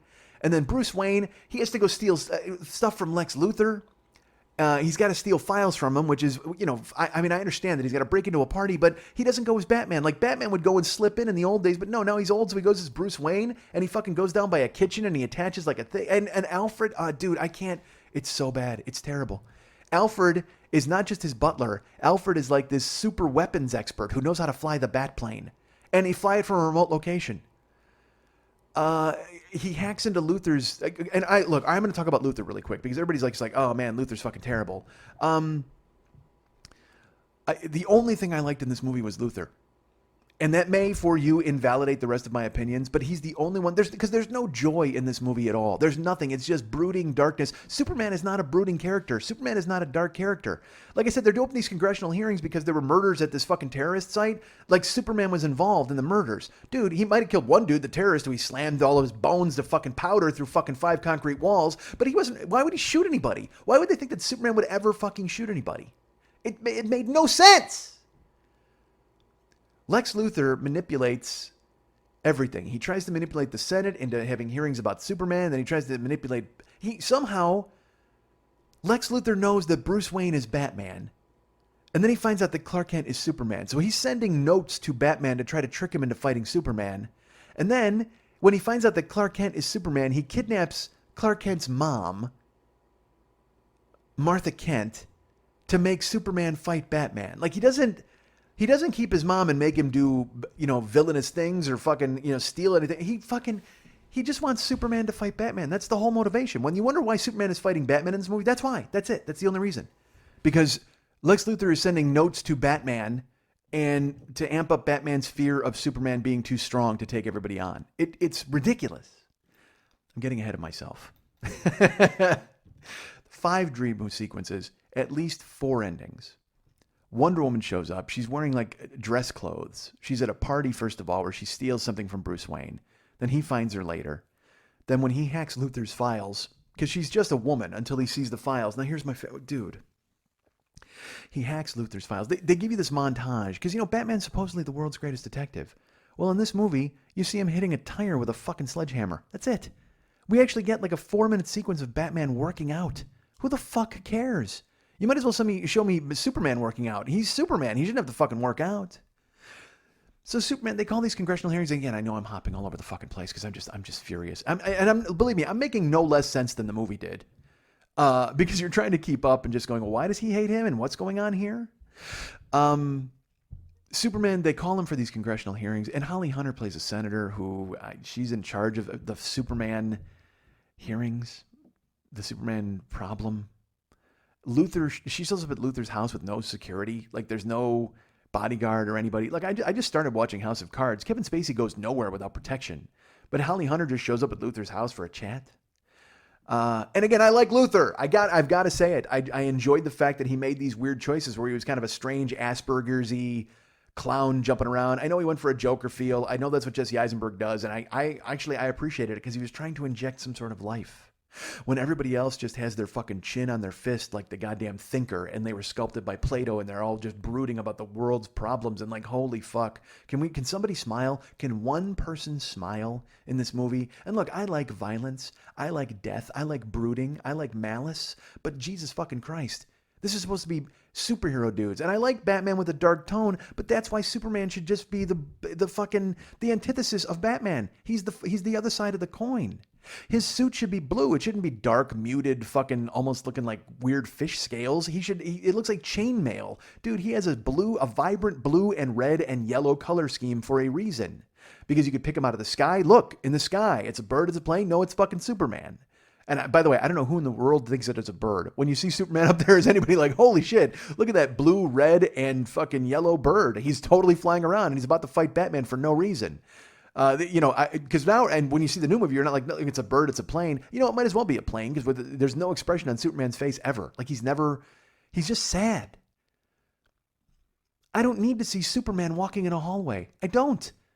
He comes to the Senate hearings and he walks through. Like, I think they even made him go through the metal detector. You're fucking Superman, man. Why the fuck should you ever take any shit from humans? In this movie especially, in the books, Superman is Superman, and everybody's like, yay, Superman, you're here. But in this movie, it's like, fucking Superman's here. And they're pissed. If I was a dude with superpowers and everybody was shitting on me, I'd just be like, you know what? Well, fuck this. You know what he should do? He should just fly over the United States and he should burn Maine to the ground. That's what Superman should do. Oh, you guys think I'm a threat? You think I'm somebody rough? He should take his heat vision and just absolutely fucking massacre Rhode Island. Just burn the fuck out of it and go, hey, that's your smallest state, and I destroyed it. But first, he should go through and scoop all the people up and go, hey, look, I'm a good guy. I'm just about property damage. Remember the other movie where I fucking only killed a superpower dude, but I destroyed an entire goddamn metropolis? Terrible. Superman has congressional hearings. He walks through the hallway. And here's the best part. He walks into the room where the people are gathered. And at first, nobody notices him. Nobody stops their conversation. They're all talking and he kind of comes in and then they start whispering and look at him. I mean, if you were in a room right now, okay, you're in a room with a bunch of people and Jesus walked into the room, like literal Jesus. You knew it was him. Stigmata, fucking robe. He's carrying a lamb. He's got the beard. He's got the fashionably long hair, whatever the fuck. If you knew that, and he walked in, wouldn't you just go, oh my God, that's Jesus? Wouldn't you at once betray some sort of surprise or wonder?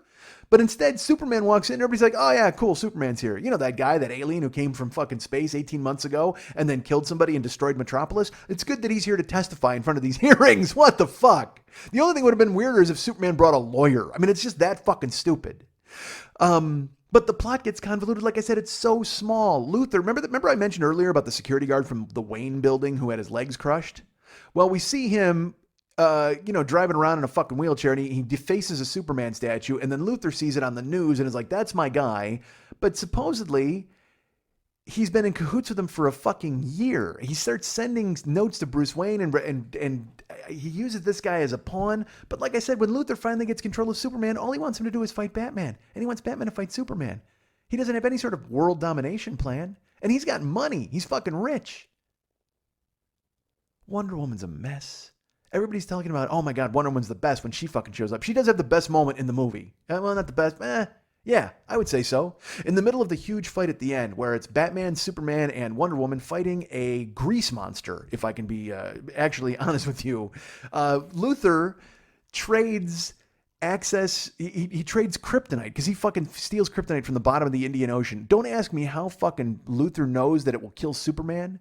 But he gets kryptonite and then he tells the government about it and he wants to have a deterrent against Superman, and they say no, but there's one guy who's corrupt in the government, and he gives Luthor access to the spaceship that Zod came in on, and then Luthor goes in there and he creates Doomsday, who's this villain at the end. But again, it's not really a villain, it's a slimy looking grease monster who sort of looks like Michael Shannon. He fights Superman and at the end he comes alive and look.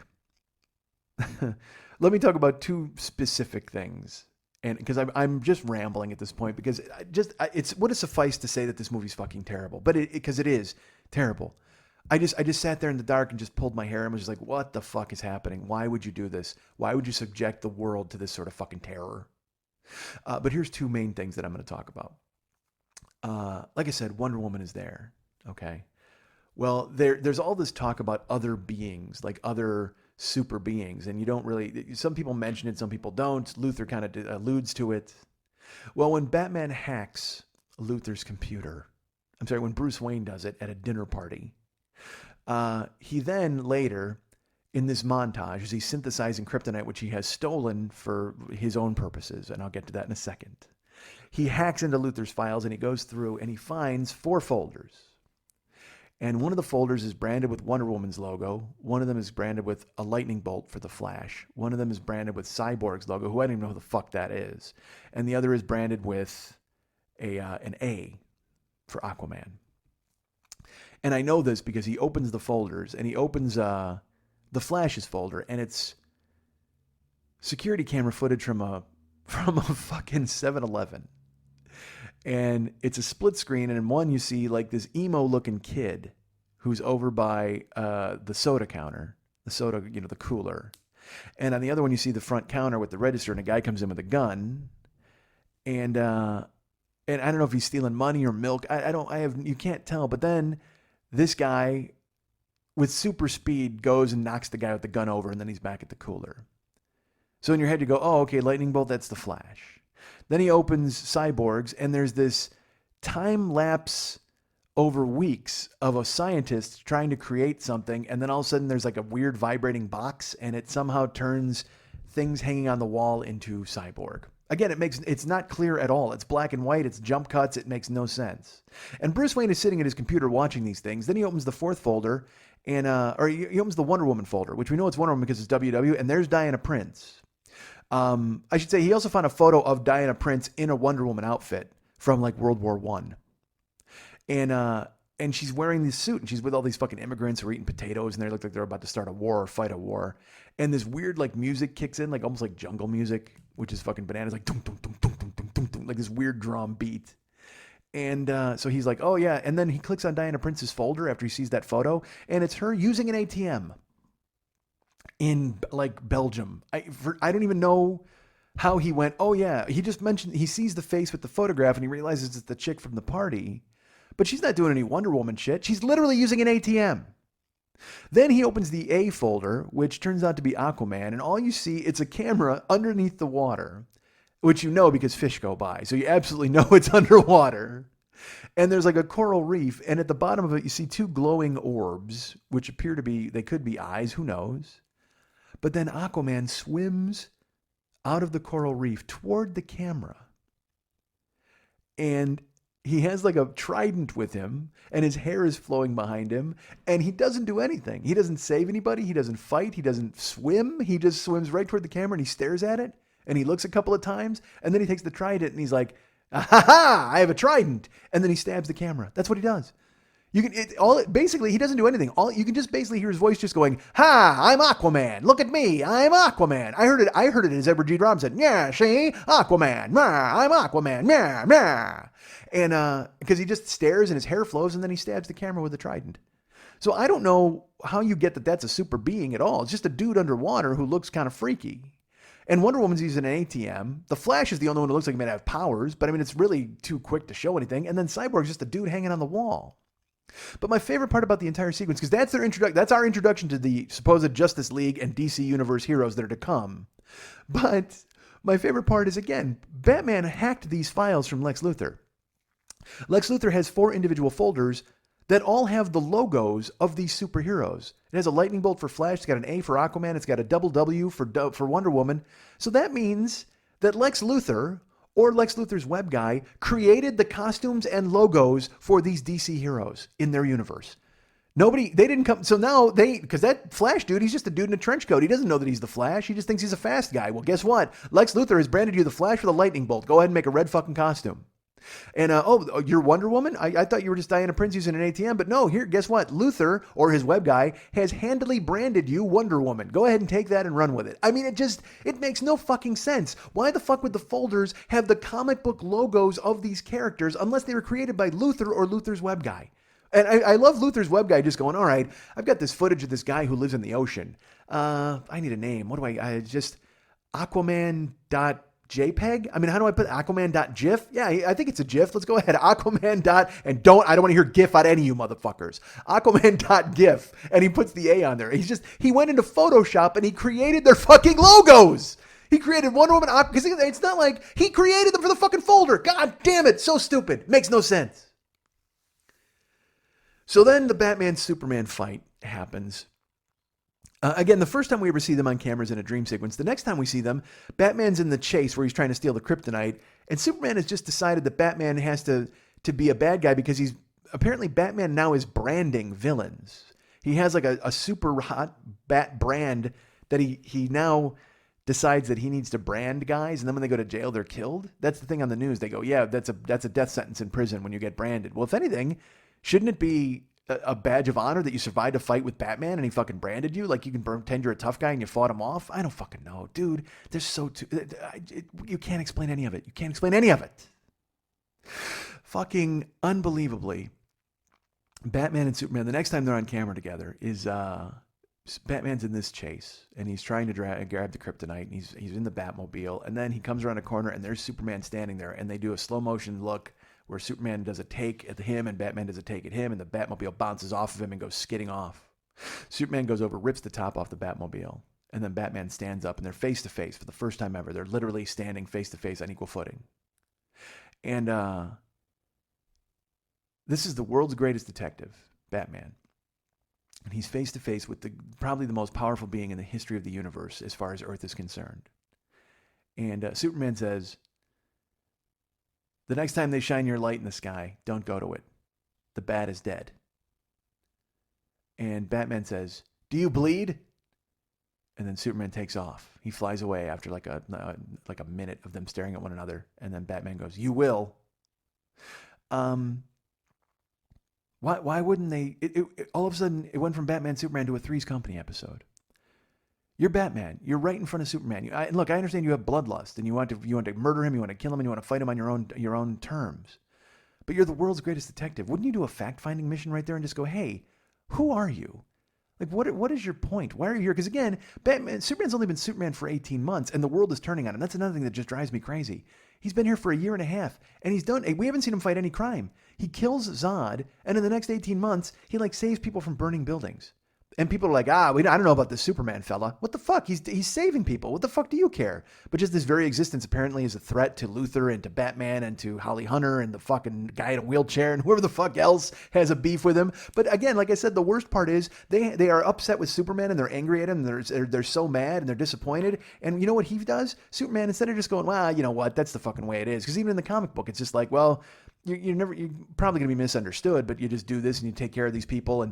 But no, Superman gets all disillusioned and he mopes around sad.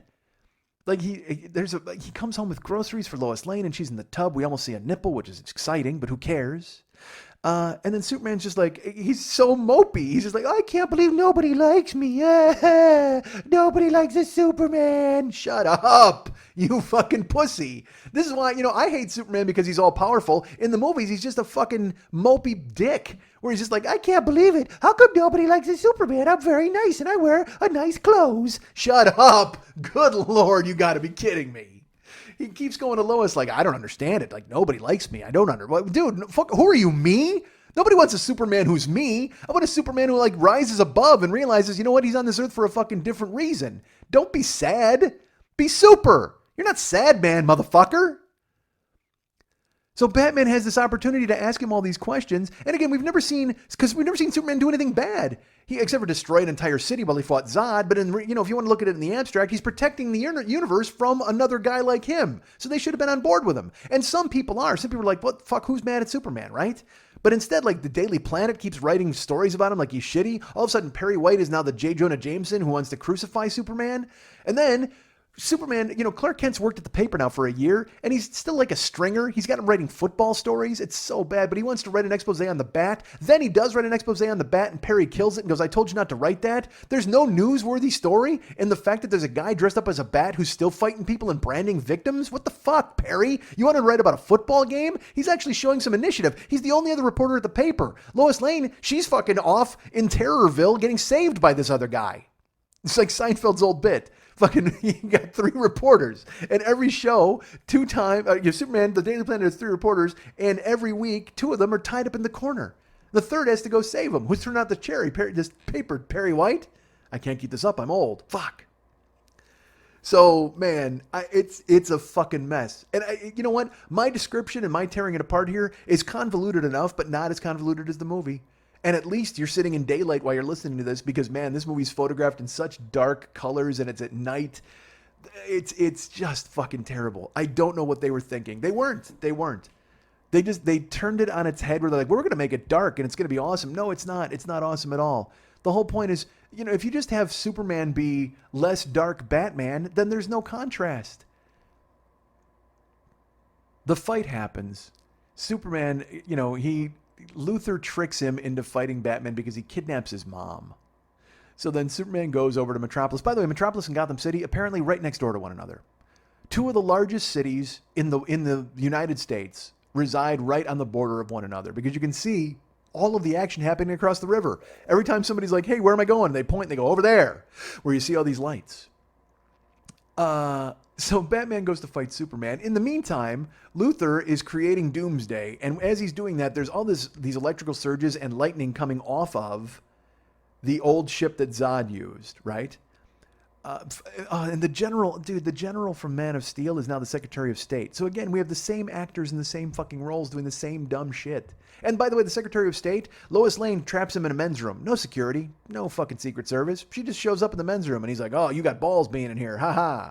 Then later on, the Secretary of State is wearing a baseball hat and he meets Lois under a bridge. The Secretary of the State of the United States meets Lois under a bridge wearing a baseball hat. There's a fucking through line with a bullet that was made by Luthor's company. It's so terrible, dude. It's so terrible. So Batman goes to fight Superman because Luthor tells him to. And he tells him that... And I got to tell you this. Fuck. Again, it's just as bad as the logos. Superman and Luthor have this confrontation at Luthor at LexCorp. And he tells him that he's got his mom kidnapped. He tells him he's Clark Kent. And he tells him he knows who he is. And he shows him photographs of his mom. All right. This is Lex Luthor, probably multi-billionaire, just as rich as Bruce Wayne. You know what he shows Superman? Polaroids of his mom kidnapped and tied up. Polaroids. I don't know if Lex Luthor bought that technology. Because when you have like a phone and you just scroll through, because that honestly, that would have been even a more devastating image to just scroll through your phone or even an iPad and go, look, check this out. Here's your mom bound and gagged. But instead he has the Polaroids. And here's why. You know why he does it. He has the Polaroids and it's a plot device. The only reason they do it is he has the Polaroids and then he throws them at Superman. He's throwing them one at a time and they land on the ground. So Superman has to kneel in front of him to look at them and pick them up. It's just a metaphor for God now kneeling in front of a man because Luthor's giving him a speech about God and men and gods. So now the God has to kneel in front of Luthor to pick up the Polaroids. That's the only reason the Polaroids exist. It's a plot device to get Superman on his knees. And also for the cool visual when the helicopter comes and blows all the Polaroids off the tower. That's it. That's the only reason it exists. And you know it was a conscious choice by the director. And anytime you can see conscious choices like that by a director, you know you're in a movie that's been thought out and fucking strangled to death. Why? What's the point? Because I'm all for visual metaphors. I'm all for all of that. But it makes no sense because again, they're standing on a tower built out of like the lightest metal in the world so it sways in the breeze. I mean, Lex Luthor gives you this speech about the technology at hand these days, and then he throws Polaroids at fucking Superman. God damn it. So then Superman goes to fight Batman. Batman has synthesized kryptonite into arrows. He uses like these weird... He uses all these different weapons. Basically, they steal the fight from Dark Knight Returns. These high-pitched, shrill, sirens and sound waves and kryptonite, and the bottom line is Batman kicks the shit out of Superman. He beats the fuck out of him. He knocks the shit out of him all over the place. And he's got a kryptonite spear to finish the job. So he beats Superman up in this church and he hits him with a sink. I mean, it literally, in the most heavy-handed metaphor you could possibly have, literally we see the kitchen sink and Batman hits Superman with it over the head. And you know that they all got a chuckle out of that when they were doing the dailies. He even hit him with the kitchen sink. Hilarious. Fuck you. We get what you're doing. You're winking and pointing and laughing at comic book fans, you dicks. And I'm not even a Superman fan. And I read Batman, but not like I read Spider-Man. I just love the fucking movies and I love the character. But in this movie, again, other than the fact that Bruce Wayne's suits look amazing, I didn't buy that this was... Because they didn't even call him Batman. That's another thing. First of all, like I said, he calls him the Superman in the Chiron. Well, they don't even call him Batman in this movie. You know what they call him? The Gotham Bat. The Bat of Gotham. They all refer to him that, even in the fucking papers. They're like the Bat of Gotham. And it's like, could you... Because in this movie, Batman's like 44 years old. So if you want to look at it timeline-wise, Batman Begins happens, and say Christian Bale is probably 24 when he becomes Batman and he trains with Ra's.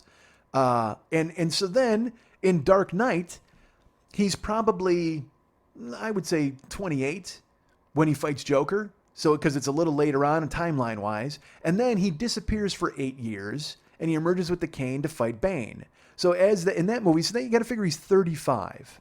All right, 35, maybe 38. So in this movie, it's probably 10 years later. So he's 45 years old. So this is the thing that drives me crazy. We've lost all of those years of their adventures. Like I said, when Batman was in a fucking mansion for 8 years with a cane. Goddamn, by the way, do me a favor, just come here and shut me up. Fucking grab me and strangle me and shake me by the lapels and tell me nobody fucking cares this much about Batman and Superman. But honestly, some people do. They do, they don't. I don't fucking know. And I got a friend who loved it. He said it was great. He said Wonder Woman was fantastic. That's our friend Ben from Cinematic Defenders. Ben, you're wrong, man. Fucking Wonder Woman is just terrible. She's so wooden. Her dialogue, like I said, she has the best fight the best moment in the fight when they're fighting Apocalypse or Doomsday or whatever the fuck his name is, Apocalypse X-Men. They fight him and she gets blasted and she smiles in the middle of the fight, which I think is also the first smile in the entire movie. Wonder Woman's terrible. The action's terrible. Batman kills like 30 people in this movie. He's got guns. He's just shooting people regardless of what I mean, there's one good fight scene, but they show it in the trailer. It's a fucking mess. And in the Batman-Superman fight, the way it ends, I'm going to spoil it. I'm just going to tell you. Batman destroys Superman in the fight. He kryptonites the shit out of him. He beats him up. He fucking hits him with a sink. And then he steps his giant bat armor. That's another thing. He's wearing this armor. He's not even Batman in this movie enough. We either see him in the plane or in the car. We very rarely get to see the bat suit. He's wearing a coat. Like I said, Batman's wearing a fucking coat at one point. But he's wearing this armor to fight Superman, and then he stomps on Superman's neck. He's got him pinned down, and he's got the kryptonite spear, and he's going to ram it through his chest. Now, remember, Superman is there to try to convince him to help him save his mom, because Lex Luthor said, you need Batman's help, or you need to bring me Batman's head. And he says from the ground, he goes, save Martha. Superman says that out loud, and Batman freezes. Batman, who's hated Superman from the moment he saw him. Batman, who saw a little girl's mother die in flames because of Superman. Batman, who's sworn an oath to take out Superman to protect the Earth. Even though he's a guy who just wanted to protect Gotham, but now he wants to protect the Earth because he's the 1% deterrent against the guy who can destroy the fucking universe. He decides to listen, and he goes, what did you say? And he goes, save Martha. And Batman, of course, because I don't know if you remember this, Batman's parents died. Were you aware of that? They were murdered? I don't know if you know that. As a matter of fact, they were murdered in this movie. And I should tell you this is heavy-handed as Polaroids. When fucking the slow motion thing happens, pay attention, because Batman's dad is killed and he lays there, and then, his mom gets shot, and the dad goes, Martha, like in a very Rosebud type of way. So when Superman says save Martha, because Martha Kent and Martha Wayne, same name, right? Oh, look at that. Nobody put that together before. So Batman, who hates Superman, wants to protect the Earth, just built and synthesized kryptonite weapons to try and murder him to save everyone, has him pinned to the ground and his foot on his neck and is about to deliver the fucking coup de grace. I already hit him with a fucking kitchen sink. You've got a kryptonite spear right above his heart, ready to blast it through and end this threat for once and for all. And he says save Martha, and Batman, like a wrestling villain distracted by the music of an opposing wrestler, stops what he's doing and goes, what did you say?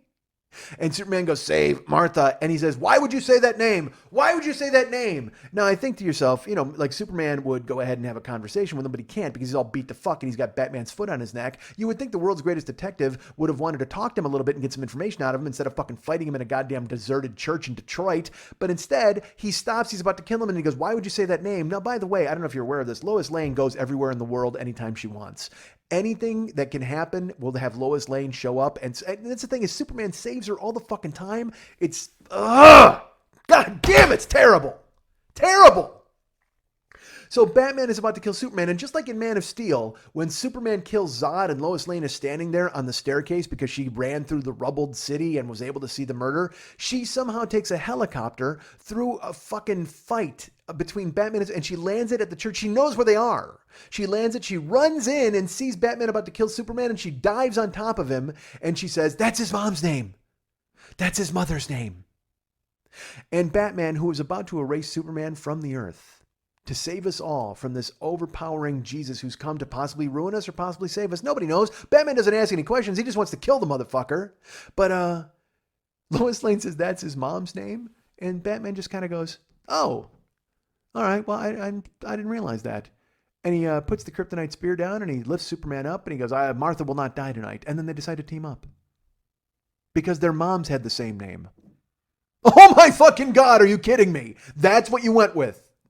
Batman and Superman have the same parents with the same fucking names, or the same moms with the same names. I'm so tired of fucking superheroes with dead parents. Look, my dad died. I mope around about it, and I don't have a fucking cape to go fight anybody. Seriously, I don't need to see these guys constantly brooding, because also Lex Luthor alludes to the fact that his dad beat him. So his dad beat him, and we get, dude, a dream sequence of Pa Kent building a rock pyramid and talking about drowning horses. And Superman, again, when he gets sad, he goes and takes his backpack and he walks into the woods. It's just a fucking mess. All of it is terrible.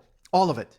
And in the final fight, Superman, he takes a kryptonite spear that Batman was going to kill him with, and he kills Doomsday with it. But he doesn't throw it through Doomsday. He flies into him, so then Doomsday gets to kill him. And then at the end, they try to tell you Superman's dead. Right. I'm sure. Because in the comic books, I guess they killed Superman at one point, but then he came back, or he didn't come back. I don't care. At that point, I was like, this is a fucking mess. This is terrible. All of it is bad. Batman in a coat, 5 dream sequences, 4 endings. Dude, they have a funeral for Superman because they think he's dead. And the government has again, they hated him. There's a bombing at the Capitol, and they kind of blame Superman for it. But then when he saves the world, I guess, from Apocalypse or Doomsday or whatever the fuck this guy's name is, they have a horse-drawn carriage with a coffin. They make a special coffin for Superman with an S on it. Oh, man, you are fucking joking. That's like, you know who did it? Luthor's Web Guy. That's who designed Superman's coffin, because you know what? He's all about the logos. Luthor's Web Guy's got it all fucking squared away. God damn it. It was so bad. I sat there watching it, and I was fucking mesmerized at how fucking terrible it was. And at the end, like I said, Wonder Woman was awful. Superman, awful. Batman, I guess they're going to make a movie with Affleck and it's going to make it work. And I thought to myself, you know what? This might not be me. You know, I saw it for 2.5 hours and I hated it. I wanted to like it, but I could not come around on it. And maybe I'm 48 years old, man. I drive a 2007 Camry. Maybe superheroes are no longer for me. That's the only thing I could think. Maybe I am out of touch, and you know, people want to see Wonder Woman walk around and yell wooden things in a black costume. Because again, Wonder Woman is supposed to be like red, white, and yellow too, just like Superman. She's got at one point she uses the lasso on Doomsday, which made me laugh because I thought it was a truth lasso. I mean, I guess it's also a rope, really, at its essence. But you're supposed to put it on people and make them tell the truth. Am I right there? So what the fuck is Doomsday going to tell? Hey, he's already destroyed half the city. You're going to put the rope on him and go, Doomsday, are you really going to destroy the rest of the city? Like, are you going to ask a question of the grease monster Luthor invented? What the fuck? I don't know. And again, maybe it's just me because I'm starting to look at these things with a jaundiced eye where I'm just like, that would never happen. This would never happen. Well, of course it wouldn't happen. You also wouldn't have a fucking billionaire who built a cave underneath his house and turned into a bat half the fucking time. You wouldn't have fucking Superman come to Earth and save everybody and then mope the fuck around. Maybe I'm too old, man. Maybe I'm 48 years old. And I thought to myself, this must be on me. Maybe I'm the one who doesn't get it. Because, you know, I didn't like Thor, and I didn't see Ant-Man, and I might be growing out of this phase. Maybe I'm a 48-year-old man who drives a 2007-year-old Camry, and a 2007-year-old. That's what I drive, a 2007-year-old Camry. Oh my God, is that old? Toyota's been around a long fucking time. But maybe that's me. I wear slippers at my girlfriend's house. Maybe I've outgrown these movies. Maybe this isn't what I should be seeing. Maybe I should just go see any kind of movie where there are people sit and talk and they stare at one another. That's it. Maybe maybe I'm a dialogue guy from now on. I don't need action. I don't need to see these things. I thought to myself, you know what? Maybe I'm done with superhero movies. But then I remembered Deadpool from a month ago.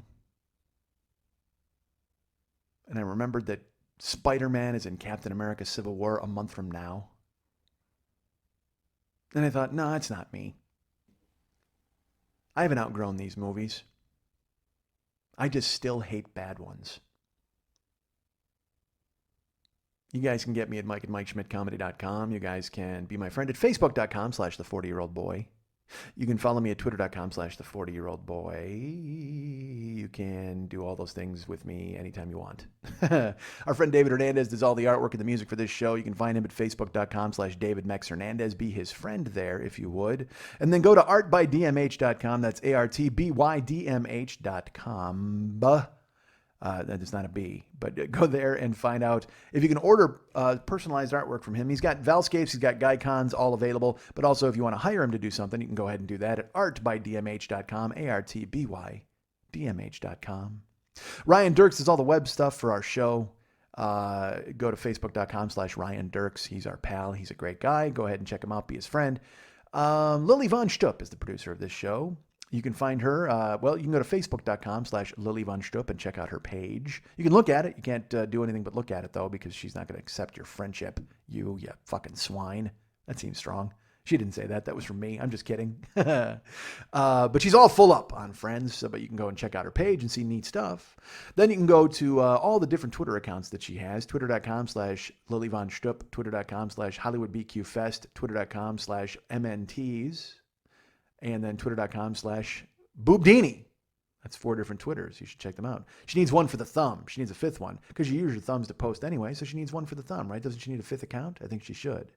But if you'd like to write her a personal note and find out how she got the bruises on her knees and whether or not they're ever going to heal, you can write her at Lily@burlesque411.com. That's Lily, Lili, at burlesque411.com.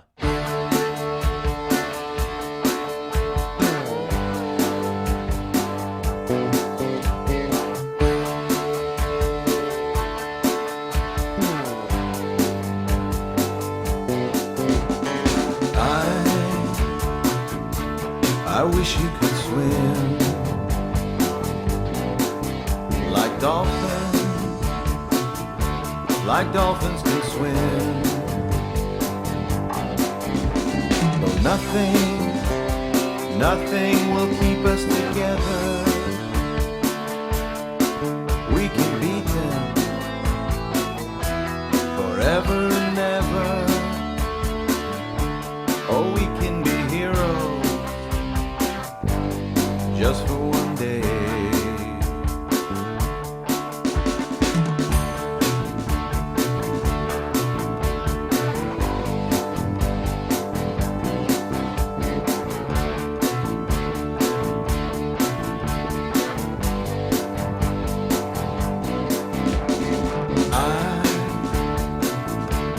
I will be king,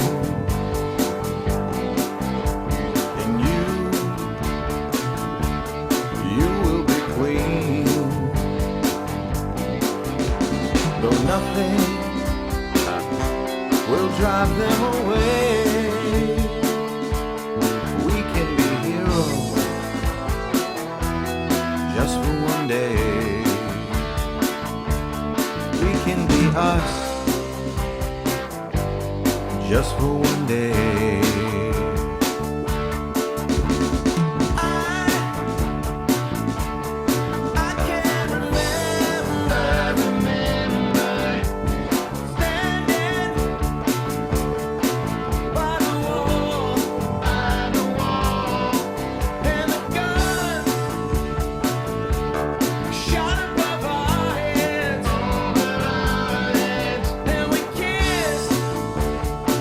There's no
Want to remind you folks about the Monday Night Teas every Monday night at the 3 Clubs on Vine at Santa Monica. Hey, I played Heroes there. You get that? Heroes, Batman, Superman.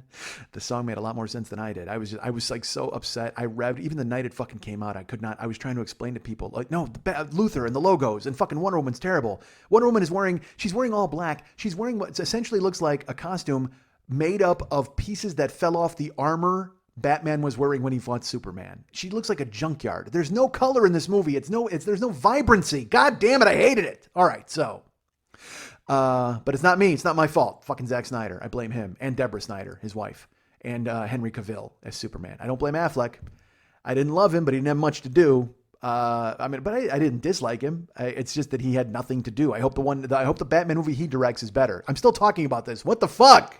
Want to remind you folks about the Monday Night Teas every Monday night at the 3 Clubs on Vine at Santa Monica. Great show last week, I'm sure. Great show this week, I'm sure. I don't know who's going to be there, but if you go to facebook.com/Monday Night Teas, you can go ahead and check it out and find out all the cool stuff and all the people that are going to be there. You'll see naked performers from the past, naked performers from the future.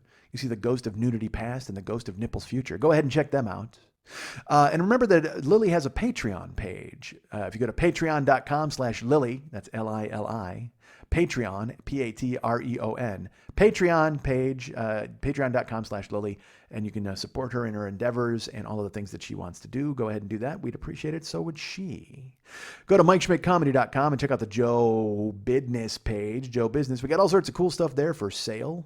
You can donate to the show. First of all, click on a one-time donation or make a monthly donation, $2, $5, $10, or $25 a month. Thank you. It's always appreciated.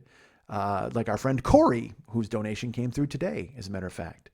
Thank you. That's nice of you. And other people who donate every month. You're so cool, and you're so cool, and you're so cool. That's what Patricia Arquette would say in True Romance. We've got all sorts we got the mystery shirts on sale. I've sold a couple of those. Our great friends purchased those, and they wrote me, hey, if you bought the mystery shirt, I also sent you a download. I guess I shouldn't tell you that, because if you buy the mystery shirt, maybe you'll get a mystery download. Who knows? Depends on what kind of mood I'm in. But just having the guts and the wherewithal to go ahead and purchase a mystery shirt, I think you need something else in the deal. So who knows what you'll get. But I guess it's more of a mystery package. The shirt itself is a mystery, but the package itself, I guess overall, the entire overarching scheme of it would be mystery. Yesterday I was at Walmart, and they had Peeps, mystery-flavored Peeps. And look, I fucking hate marshmallows, but I do love the thought of a mystery flavor. So I thought to myself, I should buy these, but I didn't want to tell Jill I want to buy 4 boxes of Peeps, because we had already bought 10 bags of chocolate candy. Hi, I'm fat. I shouldn't probably say that out loud. Any of that at all. Except for the mystery Peeps. Awesome. But if you buy a mystery shirt, they're available there right now. And if you buy the Yurt Dirt Dirt shirt, that's pretty cool. Thank you. We've got download sets available. Year 1, year 2, year 3, year 4, year 5, year 6, year 7. Or get them together as part of the 7 Deadly Schmitz set, like our friend Mike did. I think I mentioned last week. Thank you, Mike.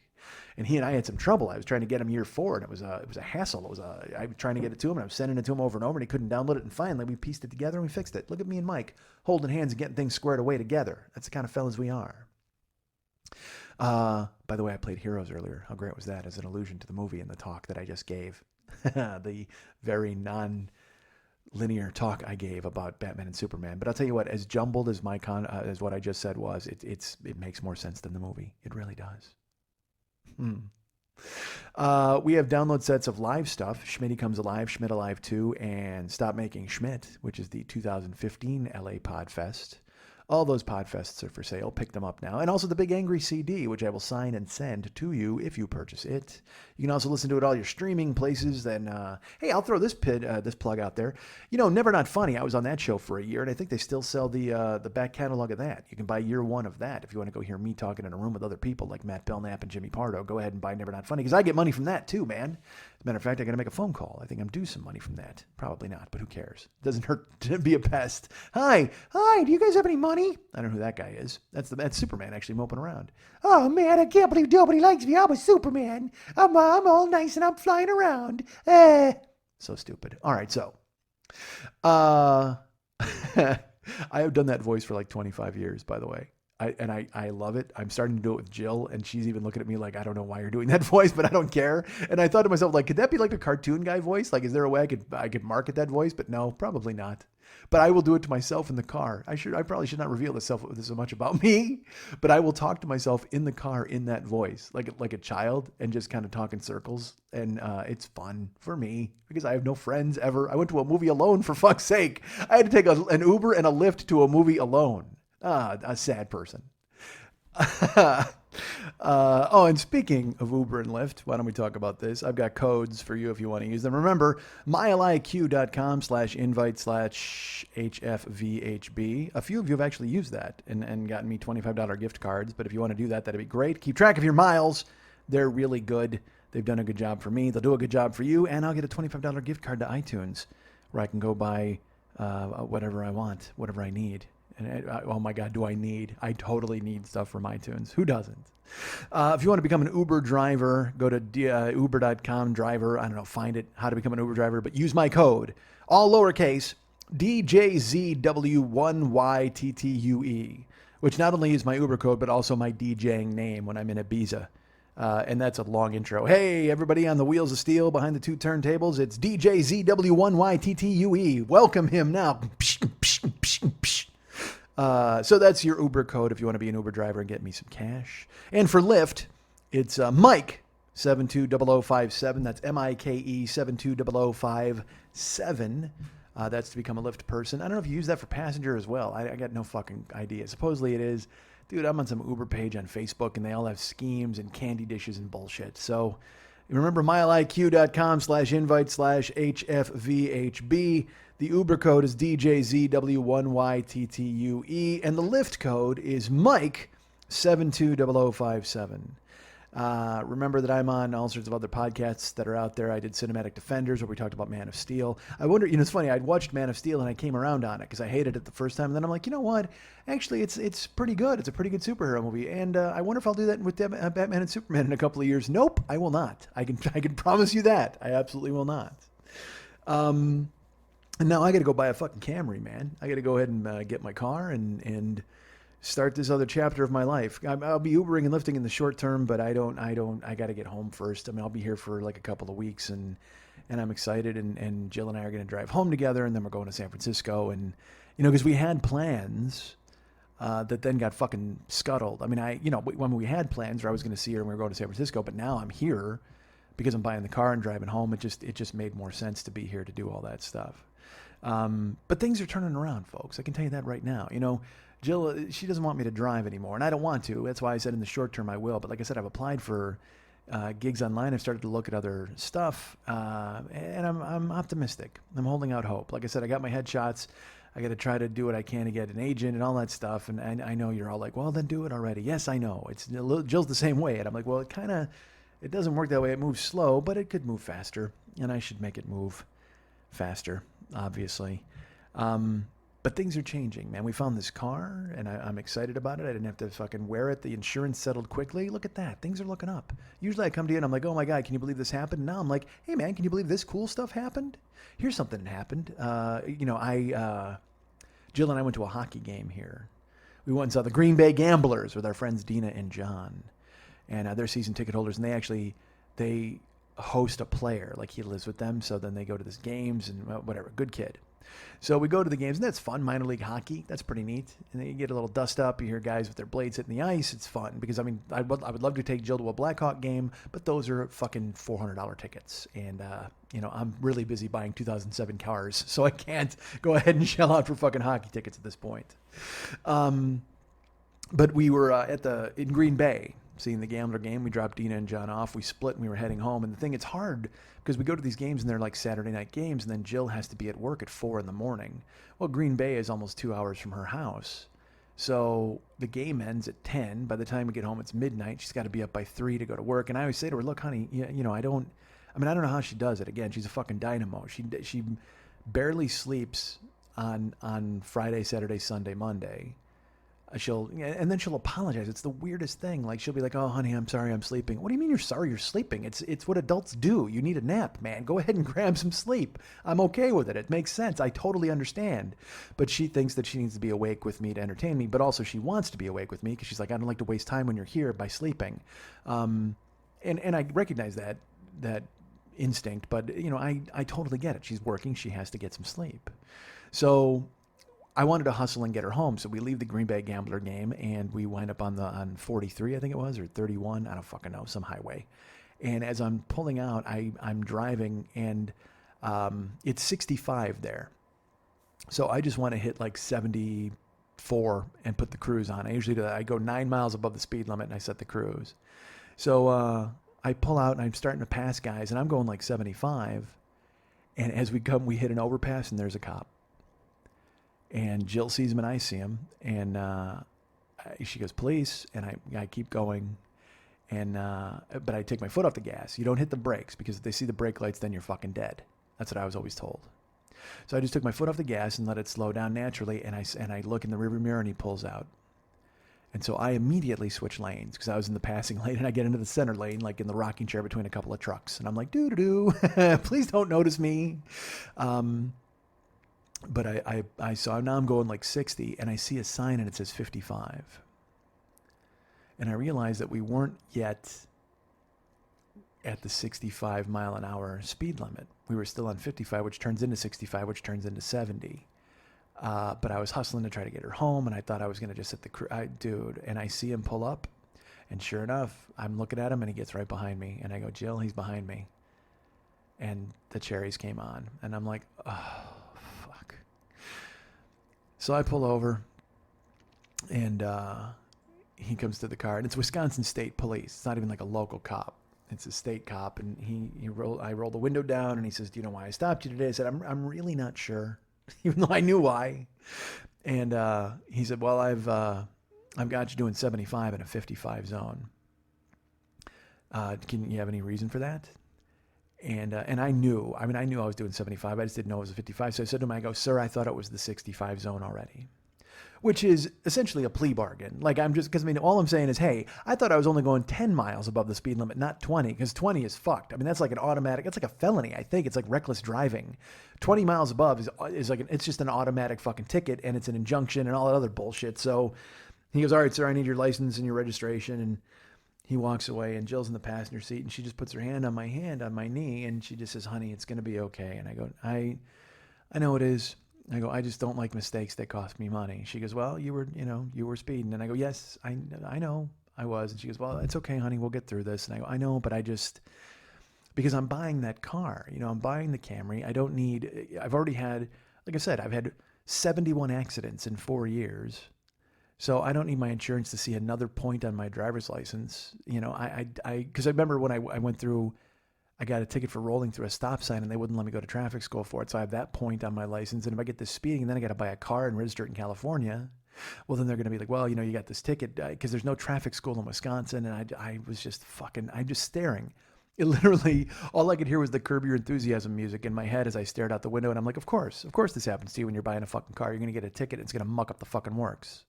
And we sat there for like 10 minutes, and there's nothing worse when guys are just flying by you and you got the fucking red and blue in your goddamn rear views and you're looking at the cherries going and you're just like, oh, just give me the ticket, man. Just give me the fucking ticket. And he came walking back up, and I rolled my window down, and he said, sir, I'm going to give you a huge break today. I'm going to give you a warning citation. Because you were going 75 and a 55. You have to be careful about that. But I'm letting you know now that we'll just give you a warning this time, and you got to make sure that you drive safely and carefully the rest of the way home. And I'm not even sure exactly what he said, because once he said, I'm going to give you a huge break, I'm going to give you a warning. I went to, where I went? I went to the Peanuts Christmas special.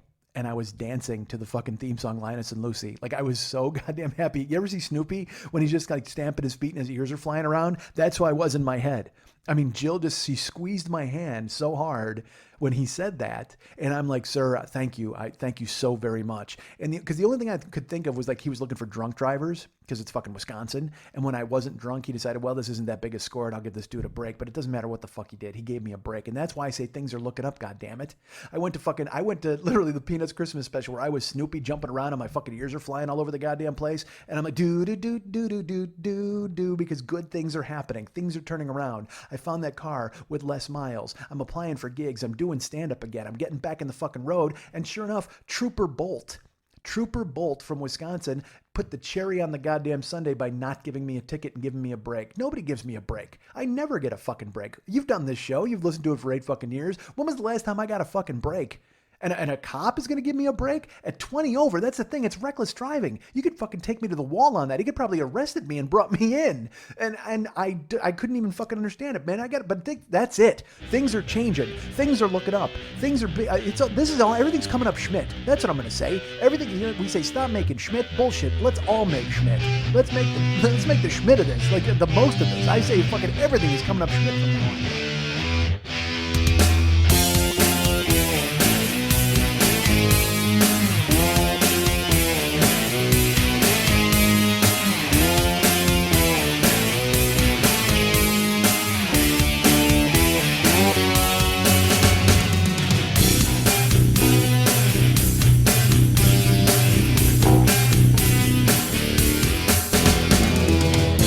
Max always says people skip the closing music. I say people love your closing music, so let's prove it to them. If you've listened this far, write me at heymexilistened@gmail.com and we'll send you a 40-year-old boy hearing commemorative Facebook profile picture that you better fucking put up, you dick.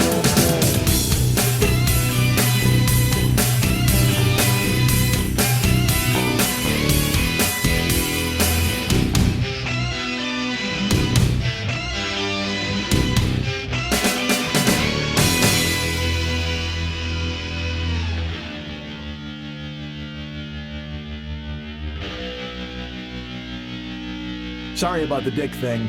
Thing. Did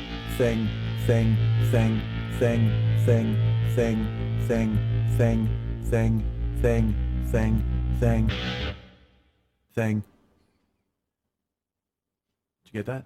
Yeah, I got it. I don't want you to miss any of that brilliance.